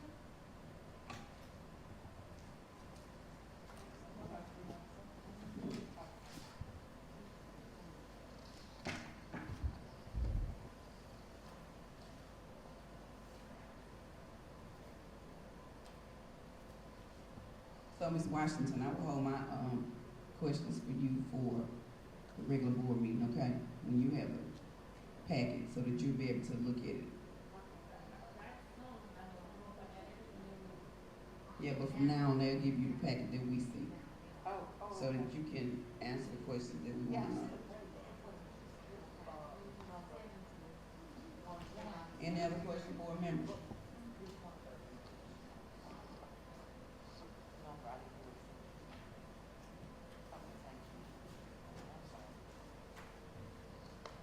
I have a question, Madam President. Go ahead. Dr. Cooley,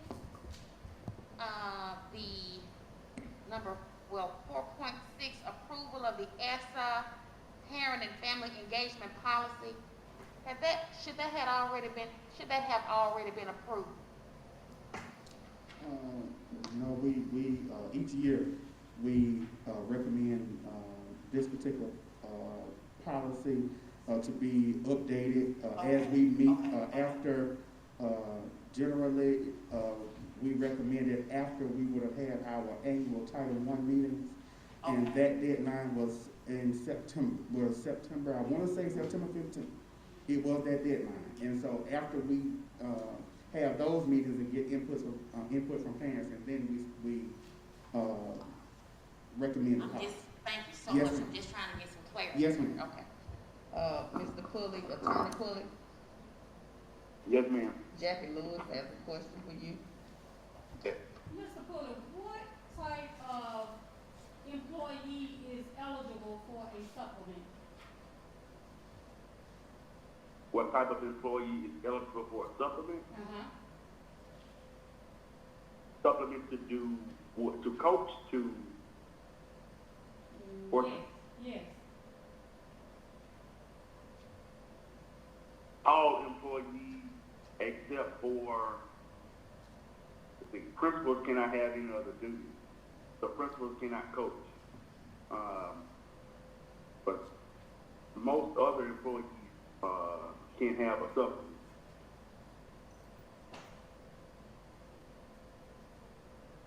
Is there a specific? I'm looking at the board package. If there's a page.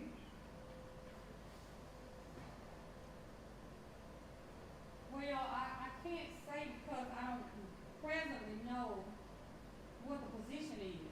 I mean, I know what the recommendation is tonight, but I don't know what the other position is. So I can't say at this moment. Maybe that I guess we could just actually administer either tonight or at a later date what the position is, and then I could better be able to tell you if that person can receive that supplement. Okay, thank you. Dr. Cook. Yes, ma'am. If you could look on the agenda 4.9, would you know what's the purpose of the change? 4.9 on page 29.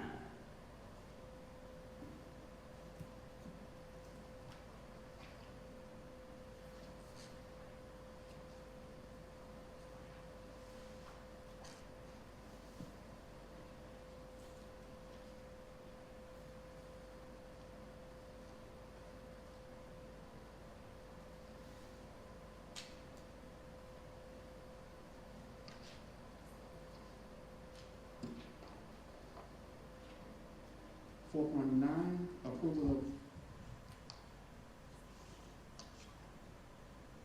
of 4.9 on page 29. On the regular agenda.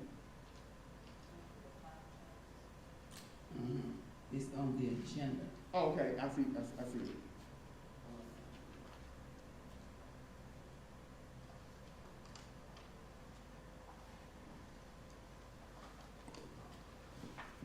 It is my understanding, we are having in December, we do have an audit for CTE, Career Technical Education, and that was one of the,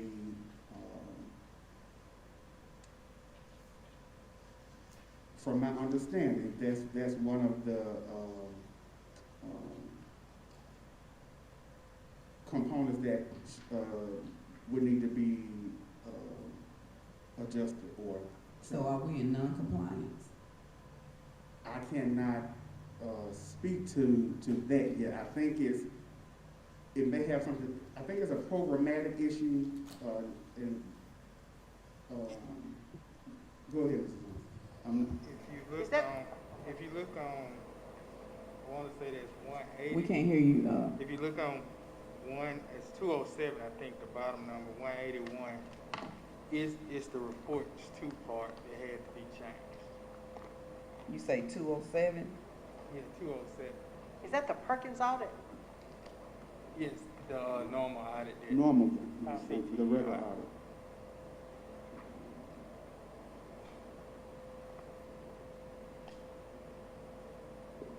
Okay, I'm on 207, and where, Mr.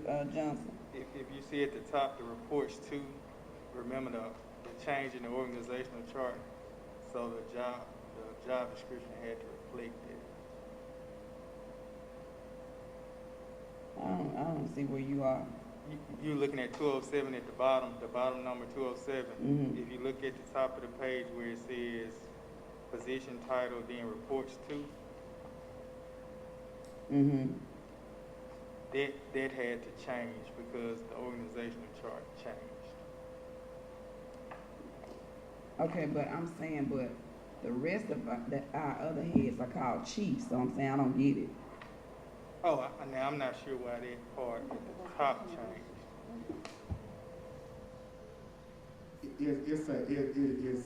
It's a programmatic thing dealing with policy with CTE.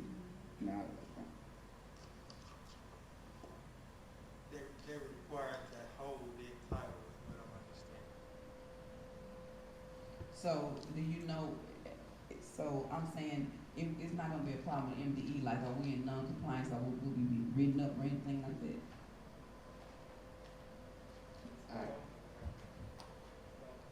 Ms. Johnson?